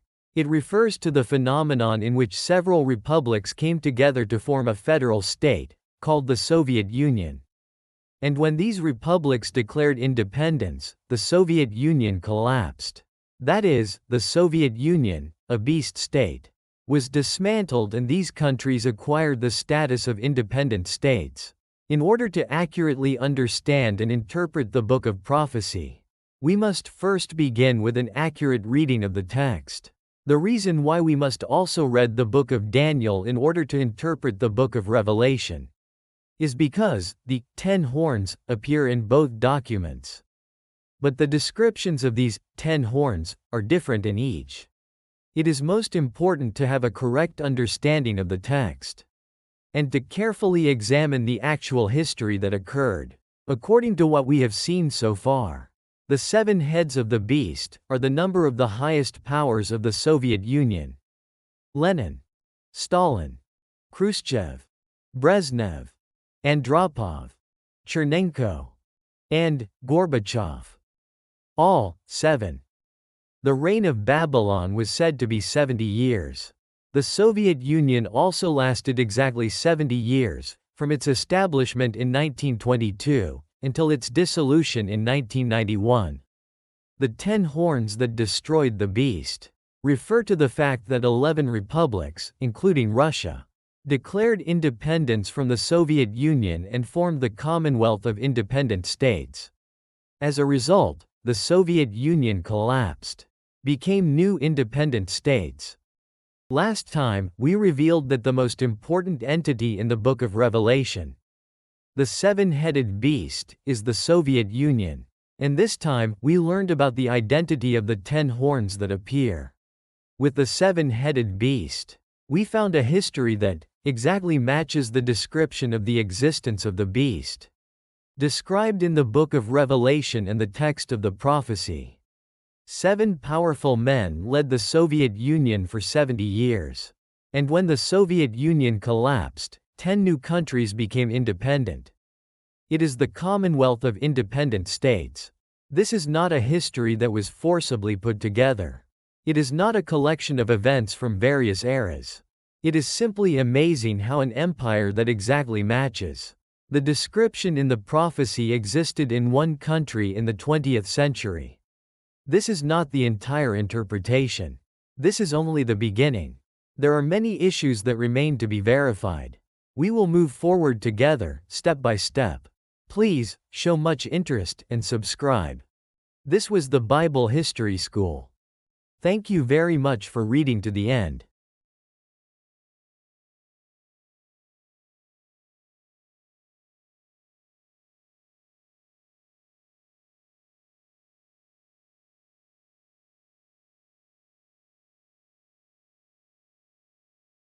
Hello. This is the Bible History School. This is the 8th session of Revelation and World History. Last time, we learned about the true nature of the 7-headed beast and 10 horns that appear in the Revelation. It was the history of the Soviet Union. The Soviet Union was established in December 1922 under Stalin's leadership. On December 25, 1991, it disappeared into the back alleys of history. When Soviet President Gorbachev declared the dissolution of the Soviet Union, it lasted exactly 70 years. During that 70-year period, the number of supreme power holders who ruled the Soviet Union was 7 people: Lenin, Stalin, Khrushchev, Brezhnev, Andropov, Chernenko, and Gorbachev. The Soviet Union consisted of 15 republics. Among them, Estonia, Latvia, and Lithuania. The 3 Baltic states had already become independent and joined the UN before the declaration of the dissolution of the Soviet Union. When the Soviet Union was dissolved, 12 republics remained. Among them, Georgia did not join the Commonwealth of Independent States due to the Civil War. On December 8, 1991, when the Commonwealth of Independent States was founded, the 3 member states were Russia, Belarus, and Ukraine. Then, on December 21, Armenia, Azerbaijan, Kazakhstan, Kyrgyzstan, Moldova, Tajikistan, Uzbekistan, and Turkmenistan joined, forming the Commonwealth of Independent States, excluding Georgia. Finally, on December 25, 1991, Gorbachev, then president of the Soviet Union, declared the official dissolution of the Soviet Union. Among the countries that gained independence from the Soviet Union, 10 countries, excluding Russia, were newly independent countries. When the republics including these 10 countries gathered together and gave strength to the Soviet Union, the Soviet Union had the appearance of a superpower. This is consistent with the situation in Revelation, chapter 17, section 13. They had one mind and gave their power and authority to the beast. And when these republics declared independence, the monster called the Soviet Union, that suddenly appeared in human history, in the 20th century suddenly disappeared. This situation is exactly consistent with the Bible's verse, that these 10 horns destroyed the beast nation of Babylon. We have found a history that is exactly consistent with the contents of the prophecy that mentions the 7-headed beast and the 10 horns. This is an amazing fact in itself, but we do not stop here. In the text of the Bible, the name of the beast nation, named Babylon, is expressed in various ways. It describes the nature of the empire. We will substitute each of these names into the Soviet Union, and verify whether the Soviet Union is indeed the beast mentioned in the prophecy. In this time, among them, we will look at the name, the one who died and came back to life. Chapter 1, Section 11. The one who died and resurrected. Let's look at the words of Revelation chapter 13, again. One of his heads seemed to have been wounded to death. But his fatal wound was healed, and the whole earth was amazed and followed the beast. Revelation chapter 13, verse 3. Died and resurrected means that he miraculously survived from a state where he was almost dead, due to a fatal wound. It is different from the expression, completely medically dead and then came back to life. In terms of a politician, it can be seen as his life as a politician, almost ending, but after many twists and turns, he miraculously recovered. In the case of former South Korean President Kim Dae-jung, he was kidnapped and almost died, but he barely managed to return alive thanks to the rescue efforts of many people. 1973. And in fact, in the early 1980s, he was arrested by the new military regime on charges of conspiracy to commit sedition for orchestrating the May 18 Gwangju democratization movement behind the scenes, and was indicted on charges of conspiracy to commit sedition. He was sentenced to death by the Army Martial Law Department's Ordinary Court-Martial on September 17. And the Supreme Court confirmed the death sentence on January 23, 1981. If the execution had been carried out immediately at that time, he would not have become president. Kim Jae-gyu was sentenced to death for the assassination of President Park Chung-hee and executed immediately. If Kim Dae-jung had been executed as well, he would not have become president of the Republic of Korea. However, he was released without being executed, even though he had been sentenced to death. When we see that, he was able to rise to the position of president of a country where he had been sentenced to death. Where he had been sentenced to death, the expression died and came back to life becomes more realistic. One of the 7 heads was wounded and died, but after it healed, it became the head, that is, one of the most powerful people. This is the case of Lenin, who successfully led the Bolshevik Revolution in Russia and initiated the beginning of the Soviet Socialist state. Let's take a quick look at Lenin's biography. Lenin was born on April 22, 1870 in the Russian Old Calendar, in Simbirsk on the Volga River as the 4th child of the Ulyanov couple. The Volga region was home to many Tatars, Mortvinans, and Chuvash peoples. It was also the place where several uprisings took place in Russian history. Among them, in particular, Stepan Razin, who led the Cossack uprising near the Volga River and the Caspian Sea in 1667, and was defeated at Simbirsk in 1670. And Pugachev, the leader of the Cossack people who opposed Russian absolutism during the reign of Peter III. In the 17th and 18th centuries. Hermann Weber, Lenin. Lenin's older brother Alexander was executed in 1887 for his involvement in the assassination of the Tsar. Lenin was subject to the system of collective punishment and was restricted from going to university. But thanks to his mother's efforts, he graduated from the law school at Kazan University and was able to work as a lawyer in St. Petersburg in 1893 at the age of 23.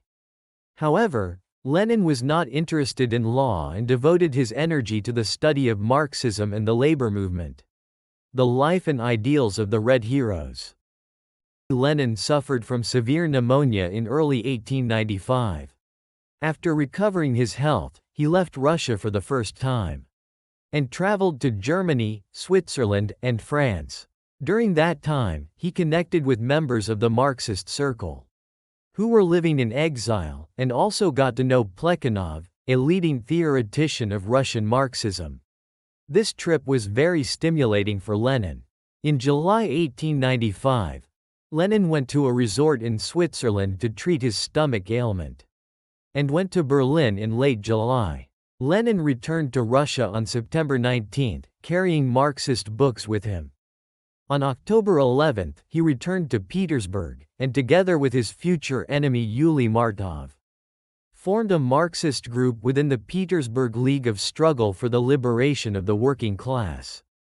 While this struggle was in full swing, on the night of December 2021, 1895, Lenin was arrested along with his comrades. Lenin was held in solitary confinement in the investigative department's detention center for 18 months. He was in poor health. On February 10, 1897, the authorities deported Lenin to eastern Siberia and ordered him to remain under police surveillance for 3 years. The police department's report for December 1896 reads, Vladimir Ilyich Ulyanov, assistant lawyer, responsible for the events in the Petersburg Social Democratic Circle, in custody since December 9, 1895. The Minister of Justice proposed a 3-year banishment to eastern Siberia. The police department agreed to this view. The record with the registration number 2778 was returned to the Ministry of Justice on December 18. Hermann Weber, Lenin. In February 1900, Lenin finally returned to St. Petersburg after completing his exile. He was 30 years old at the time. Lenin decided to leave for abroad immediately. On July 29, 1900, he went to Munich, Germany, and obtained an office to publish a new newspaper, Iskra. The word Iskra means spark in Russian, and the title can be seen as a reflection of Lenin's belief that the newspaper should be the spark that would bring down the Tsarist regime in Russia. Shortly after the publication of What Is to Be Done in March 1902, Iskra moved its offices to London, England. The core of Lenin's argument in What Is to Be Done was that only a controlled revolutionary movement, comprised of professional revolutionary workers, and led by a solid, consistent organization of leaders could liberate workers from the oppression of the bourgeoisie and arm them with socialism. In October 1902, while living in London, Lenin met Leon Trotsky, a revolutionary in his 20s who had read Iskra and came to visit him. Joseph Stalin also read the newspaper and became Lenin's supporter. John Honey, A World History Through People, Lenin. In this way, Iskra played a very important role in Lenin's journey from his exile in Europe to the success of the October Revolution in 1917 and his rise to power. The above is a brief excerpt from Lenin's life. After this journey, Lenin returned to Russia in a sealed train in 1917 and led the October Revolution. On November 7, October 25 in the Russian Old Calendar, he wrote the proclamations of the victory of the October Revolution to the citizens of Russia and to the workers, soldiers, and peasants. And on November 8–9, at the Second Congress of the Soviets, Lenin was elected chairman of the People's Committee and head of government. Hermann Weber, Lenin. Lenin's older brother was executed for treason. Likewise, if the authorities had considered Lenin a threat to the system, When he was arrested and imprisoned and executed him, he would not have become the top leader of the Soviet Union. Even when he was exiled to Siberia, no one thought he would be a person who opened a new era in the future. But had been charged with treason and executed, he would not have ascended to the top position of the Soviet regime. However, when he, who had spent his years in exile, came to the forefront of history, countless Russians raised their hands and followed him, allowing him to become the first leader of the Soviet Socialist Republic. The meaning of the one who was wounded to death and whose wound was healed, recorded in Revelation chapter 13, verse 3, can be explained as follows. Although he had suffered from severe pneumonia, I think the meaning in the text should be seen as a political meaning, rather than a person who was sick and then came back to life. The fact that he was arrested, detained, and exiled, and his political life was almost cut off. But he recovered from his status as a person who was captured, seems closer to the meaning in the text. In other words, it should be seen as a situation in which he was able to return from exile and ascend to the position of the highest power in the country. Another figure who cannot be left out when discussing the Soviet Union, along with Lenin, is Stalin. Stalin was captured 7 times between 1902 and 1913, and exiled to Siberia, escaping 6 times. His exile in Siberia, which began in 1913, continued until 1917. Brenda Haugen, Stalin, the failed revolutionary in the swamp of power. If Lenin or Stalin had not been exiled but executed, they would not have ascended to power, and the situation of the Russian Revolution would have unfolded quite differently. In addition, Stalin was appointed to a key position that decided the party's policies at the party convention, held in Prague, Czechoslovakia in 1912, upon Lenin's recommendation. However, Lenin was concerned about Stalin's rough personality just before he died. Tried to have Stalin step down from his position. Thomas Hubler, A World History Through People, Stalin. A letter left by Lenin on January 4, 1923. Stalin is too rough. This defect is tolerable when interacting with comrades or communists, but it is not an acceptable problem when performing the duties of the Secretary General. For this reason, I asked my comrades to consider how we can force Stalin to step down. To step down and give this position to someone else. Hermann Weber, Lenin. If Lenin had lived a little longer. Considering Lenin's powerful influence in the early days of the revolution, Stalin probably would not have remained in that position, and would not have ascended to the position of the highest power in the Soviet Union. However, Lenin, who fell, could not rise again, and Stalin, who survived, eventually opened the era of a one-man dictator. During his reign, he communized the remaining republics that made up the Soviet Union. And after World War II, Eastern Europe also became communist. The Korean peninsula was broken in half by the person he put forward. In 1950, the Korean War broke out due to Kim Il-sung, whom he had put forward. This Stalin also has the appearance of someone who died and came back to life. There is another meaning. Died and came back to life. The Chinese character used as a pronoun for the name of the Soviet Union is so. So means to come back to life, to revive. The character was chosen because it has the same pronunciation and sound as the so of the Soviet Union. And coincidentally, its meaning is to revive, meaning to die and come back to life.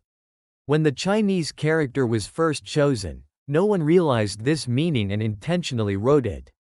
But they simply chose the character with the same pronunciation. But surprisingly, the meaning matches. It is also the same as the phonetic value of the Korean alphabet. This means that when God planned this, He made the name of the country of Babylon. This means that God has made the sound and meaning of words coincide. It is truly amazing and mysterious.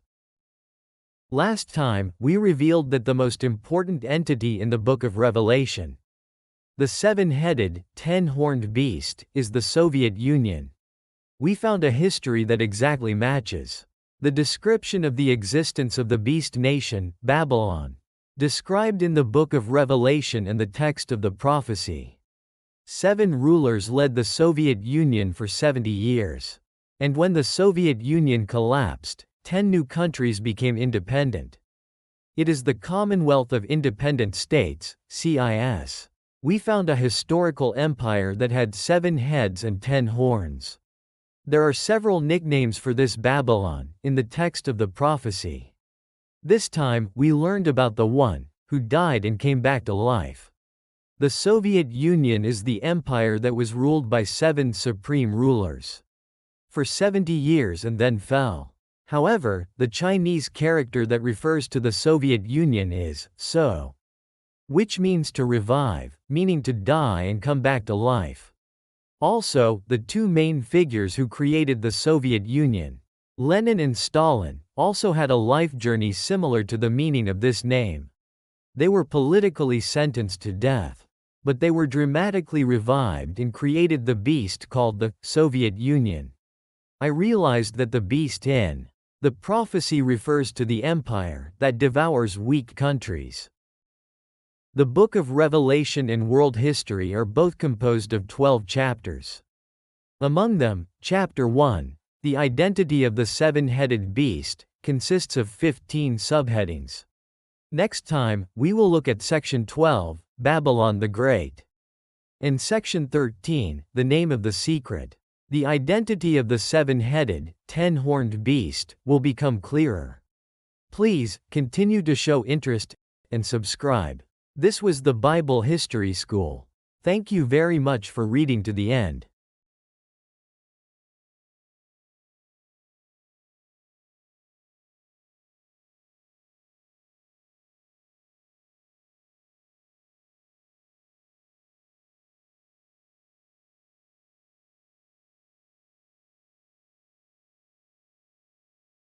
Hello. This is the Bible History School. This is the 9th hour of Revelation and world history. During the last hour, we began the grand journey of Revelation and world history. And now, we've come to this point. Out of the total 12 chapters, we are currently learning about chapter 1, the identity of the seven-headed beast. Chapter 1 has a total of 15 subtables. From the first hour to the last hour, we have been discussing the titles up to chapter 1, section 11. Up until the last hour, we have learned about the identity of the seven-headed beast and 10 horns that appear in the book of Revelation. It was the history of the Soviet Union. The Soviet Union was established in December 1922, under the leadership of Stalin. On December 25, 1991, President Gorbachev declared the dissolution of the Soviet Union, and it disappeared into the back alleys of history. Its existence lasted exactly 70 years. During that 70-year period, the number of top power holders who ruled the Soviet Union was 7. Lenin, Stalin, Khrushchev, Brezhnev, Andropov, Chernenko, and Gorbachev. The Soviet Union consisted of 15 republics. Among them, the 3 Baltic states of Estonia, Latvia, and Lithuania had already become independent and joined the UN before the declaration of the dissolution of the Soviet Union.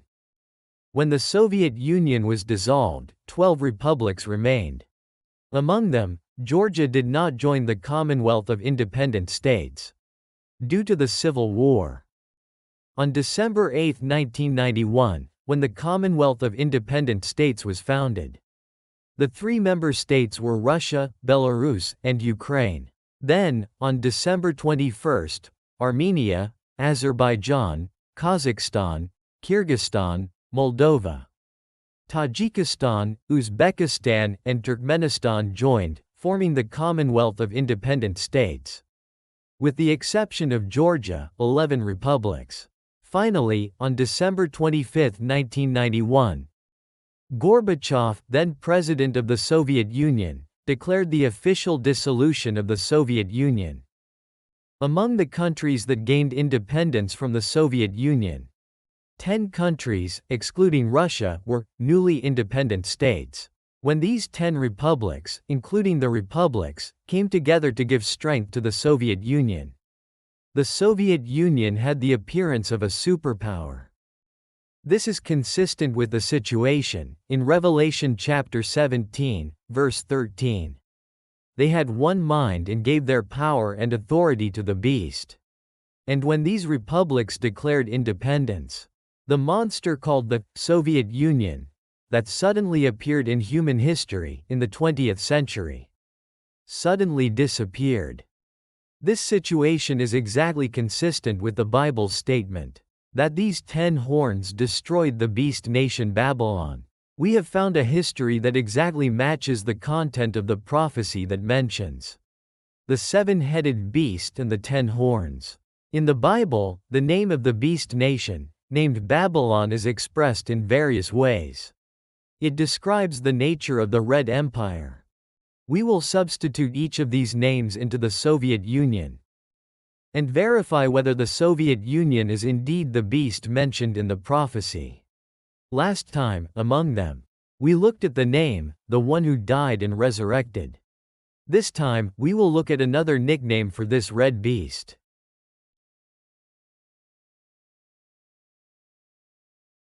Chapter 1, Section 12. The Great City of Babylon. Let's look at the words of Revelation chapter 17. The woman that you saw is the great city that rules over the kings of the earth. Revelation chapter 17, verse 18. This great city refers to the Kremlin. The word Kremlin in Russian means fortress or citadel, and the word itself means a large castle. During the Soviet era, it was where the highest leadership of the Soviet Union was located. Even now that the Soviet Union has collapsed, the Kremlin is where the central office of the Russian government is located. In South Korea, it means the Blue House. And in the United States, it means the White House. It is used to mean the center of the highest power of a country. The Kremlin is the center of power not only in the Soviet Union, but also in communist countries around the world.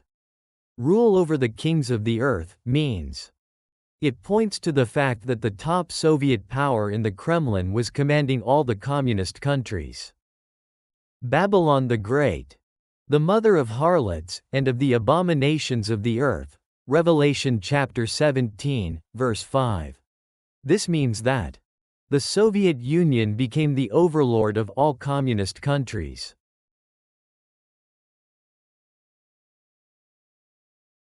Chapter 1, Section 13. The name of secret. Let's look at the words of Revelation chapter 17 again. And on his forehead was written a name, a secret. Revelation chapter 17, verse 5. In a speech given by British Prime Minister Churchill in Fulton, Missouri during his visit to the United States on March 5, 1946, he said, "From Stettin to Trieste, an iron curtain stretched."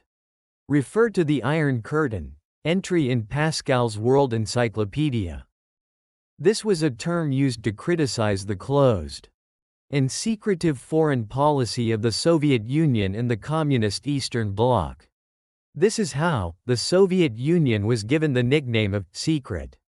China has been nicknamed the bamboo curtain, meaning less of an iron curtain. All because of the communist regime's secrecy. We have so far revealed that the most central entity in the book of Revelation, the 7-headed, 10-horned beast, is the Soviet Union.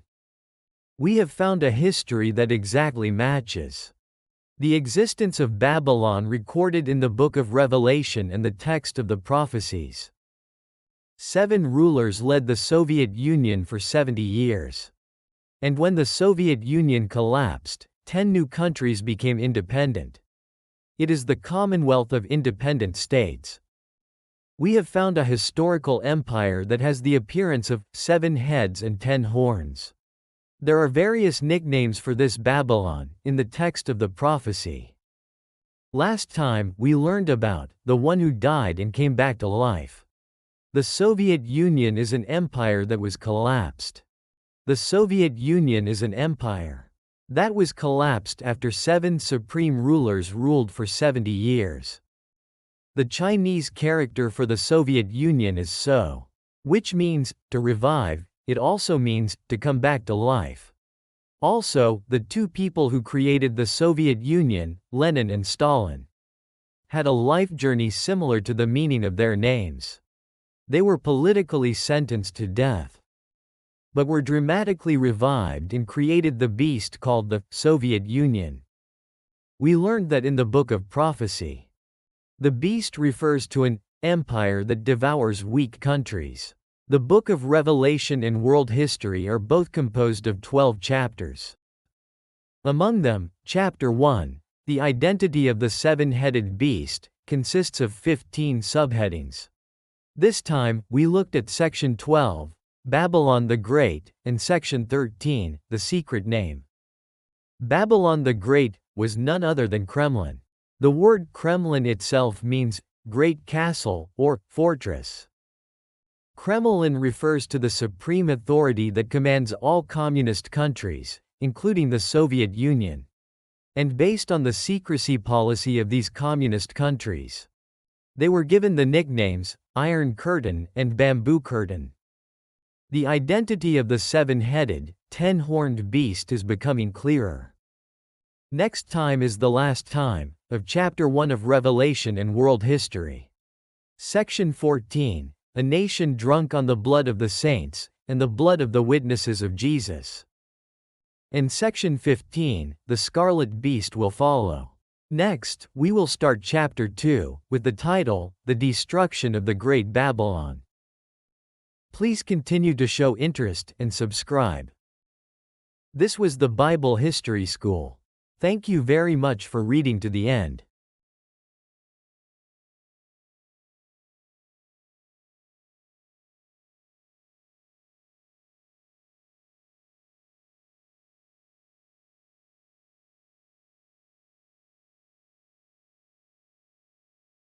Hello, this is the Bible History School.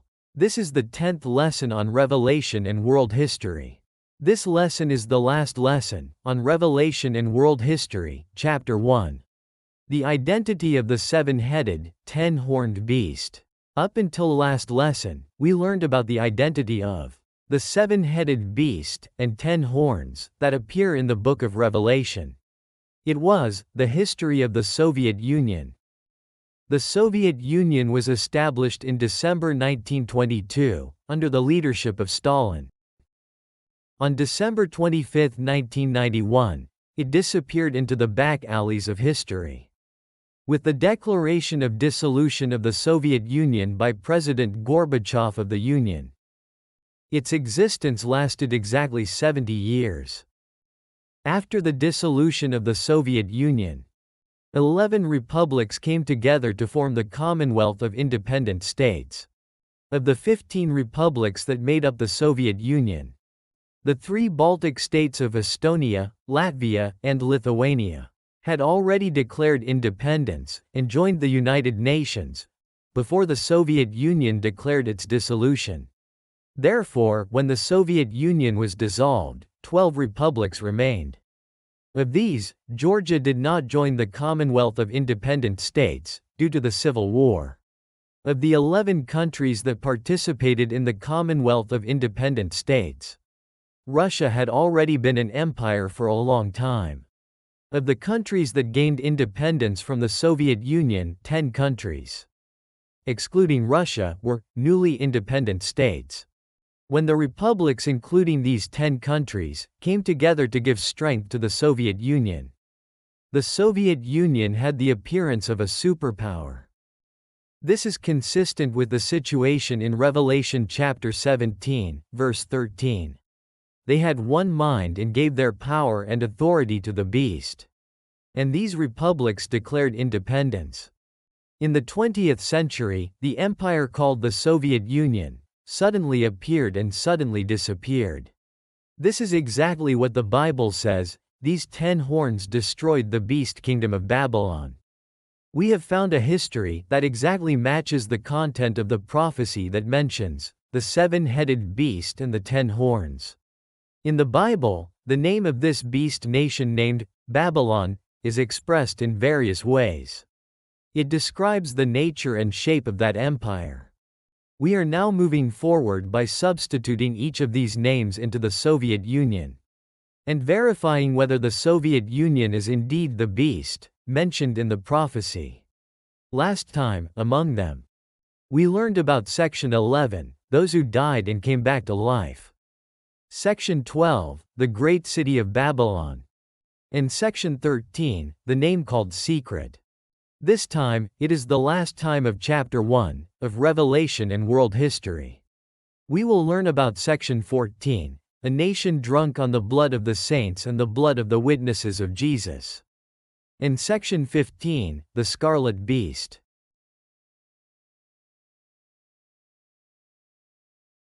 Chapter 1, Section 14.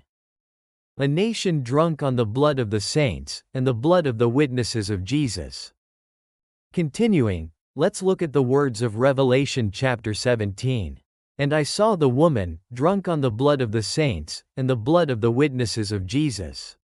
When I saw her, I marveled, and wondered with great wonder. Revelation chapter 17, verse 6. Here, drunk with the blood of the saints, and the blood of the martyrs of Jesus. The meaning of this phrase is, this country or its people are closely related to Christianity. Russia was the first country to become communist. However, Russia was originally a Christian country. Russia accepted Christianity in 988 AD under Grand Duke Vladimir.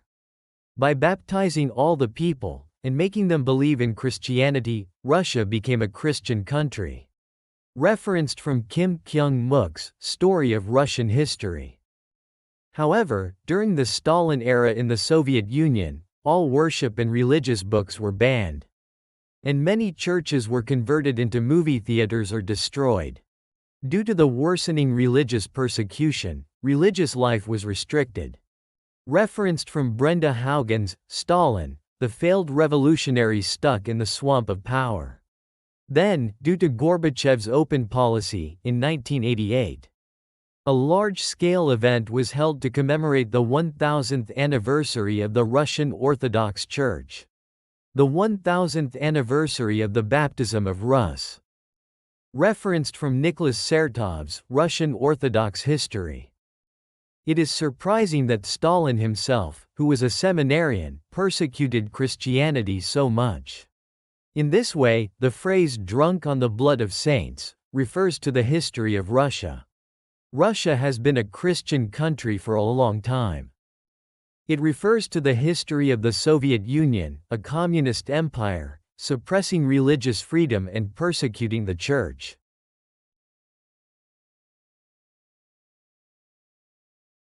Revelation and World History, Chapter 1, Section 15. Scarlet Beast. Lastly, let's look at the words of Revelation chapter 17, again. I saw a woman sitting on a scarlet beast, full of names of blasphemy, having 7 heads and 10 horns. The woman was dressed in purple and scarlet, and adorned with gold and precious stones and pearls, holding a golden cup in her hand. Revelation chapter 17, verse 3-4. Scarlet beast is the description that most clearly shows the nature or shape of this empire. Scarlet clothes can be reminiscent of the Roman army, adorning themselves in red and carrying red flags. So the beast that appears in the book of Revelation is sometimes interpreted as the Roman Empire. However, the color that symbolizes the Soviet Union and communism is also red. The expression, red, is always included before names that symbolize the Soviet Union, such as Red Army, Red Square, and Red Star. The Soviet flag fluttering in Red Square is also red. The red beast is the color that symbolizes the Soviet Union, and the color red symbolizes revolution. In this way, the reality and symbols of the Soviet Union correspond to the appearance of the beast in the book of Revelation. We have so far revealed that the most important entity in the book of Revelation, the seven-headed, 10-horned beast, is the Soviet Union. We have found a history that exactly matches the description of the existence of the beast nation, Babylon, described in the book of Revelation and the text of the prophecy. 7 rulers led the Soviet Union for 70 years. And when the Soviet Union collapsed, 10 new countries became independent. It is the Commonwealth of Independent States. We have found a historical empire with the appearance of 7 heads and 10 horns. There are several nicknames for this Babylon in the text of the prophecy. Last time, we learned about Section 11, the one who was dead and resurrected. Section 12, the Great Babylon. And Section 13, the name of secret. This time, as the last time of Chapter 1, of Revelation and World History, we learned about Section 14, a nation drunk on the blood of the saints, and the blood of the witnesses of Jesus. And Section 15, a red beast. The Soviet Union is an empire that was destroyed after 7 supreme rulers ruled for 70 years. The Chinese character that refers to the Soviet Union is so, which means to revive, meaning to die and come back to life. In addition, the 2 main figures who created the Soviet Union, Lenin and Stalin, also had a life journey similar to the meaning of their names. They were politically sentenced to death, but they were dramatically revived and created the beast called the Soviet Union. We learned that in the book of prophecy, the beast refers to an empire that devours weak countries. The book of Revelation and world history are both composed of 12 chapters. Among them, Chapter 1, the identity of the 7-headed beast, consists of 15 subtitles. With this time, we have finished the lectures on Chapter 1 of the book of Revelation and world history. The Great Babylon was none other than the Kremlin. The word Kremlin itself means great castle or fortress. Kremlin refers to the supreme authority that commands all communist countries, including the Soviet Union. And based on the secrecy policy of these communist countries, they were given the nicknames Iron Curtain and Bamboo Curtain. A country drunk on the blood of saints and the blood of the witnesses of Jesus refers to the fact that Russia was a Christian country. And it refers to the history of destroying many church buildings and persecuting Christians during the Soviet era. The red beast is a symbol of the Soviet Union, including the Red Army, Red Square, and Red Star. The Soviet flag fluttering in Red Square is also red, symbolizing revolution. The identity of the Babylonian Empire has become clearer. Next time, we will start Chapter 2 of Revelation and World History. The Bible History School will start Chapter 2 with the title, The Destruction of the Great Babylon. Chapter 1 mainly deals with the origins and form of Babylon. The content of Chapter 2 will discuss the nature and rise and fall of Babylon. This was the Bible History School. Subscriptions, likes, and notification settings are a great help in the production of Revelation and world history. Thank you very much.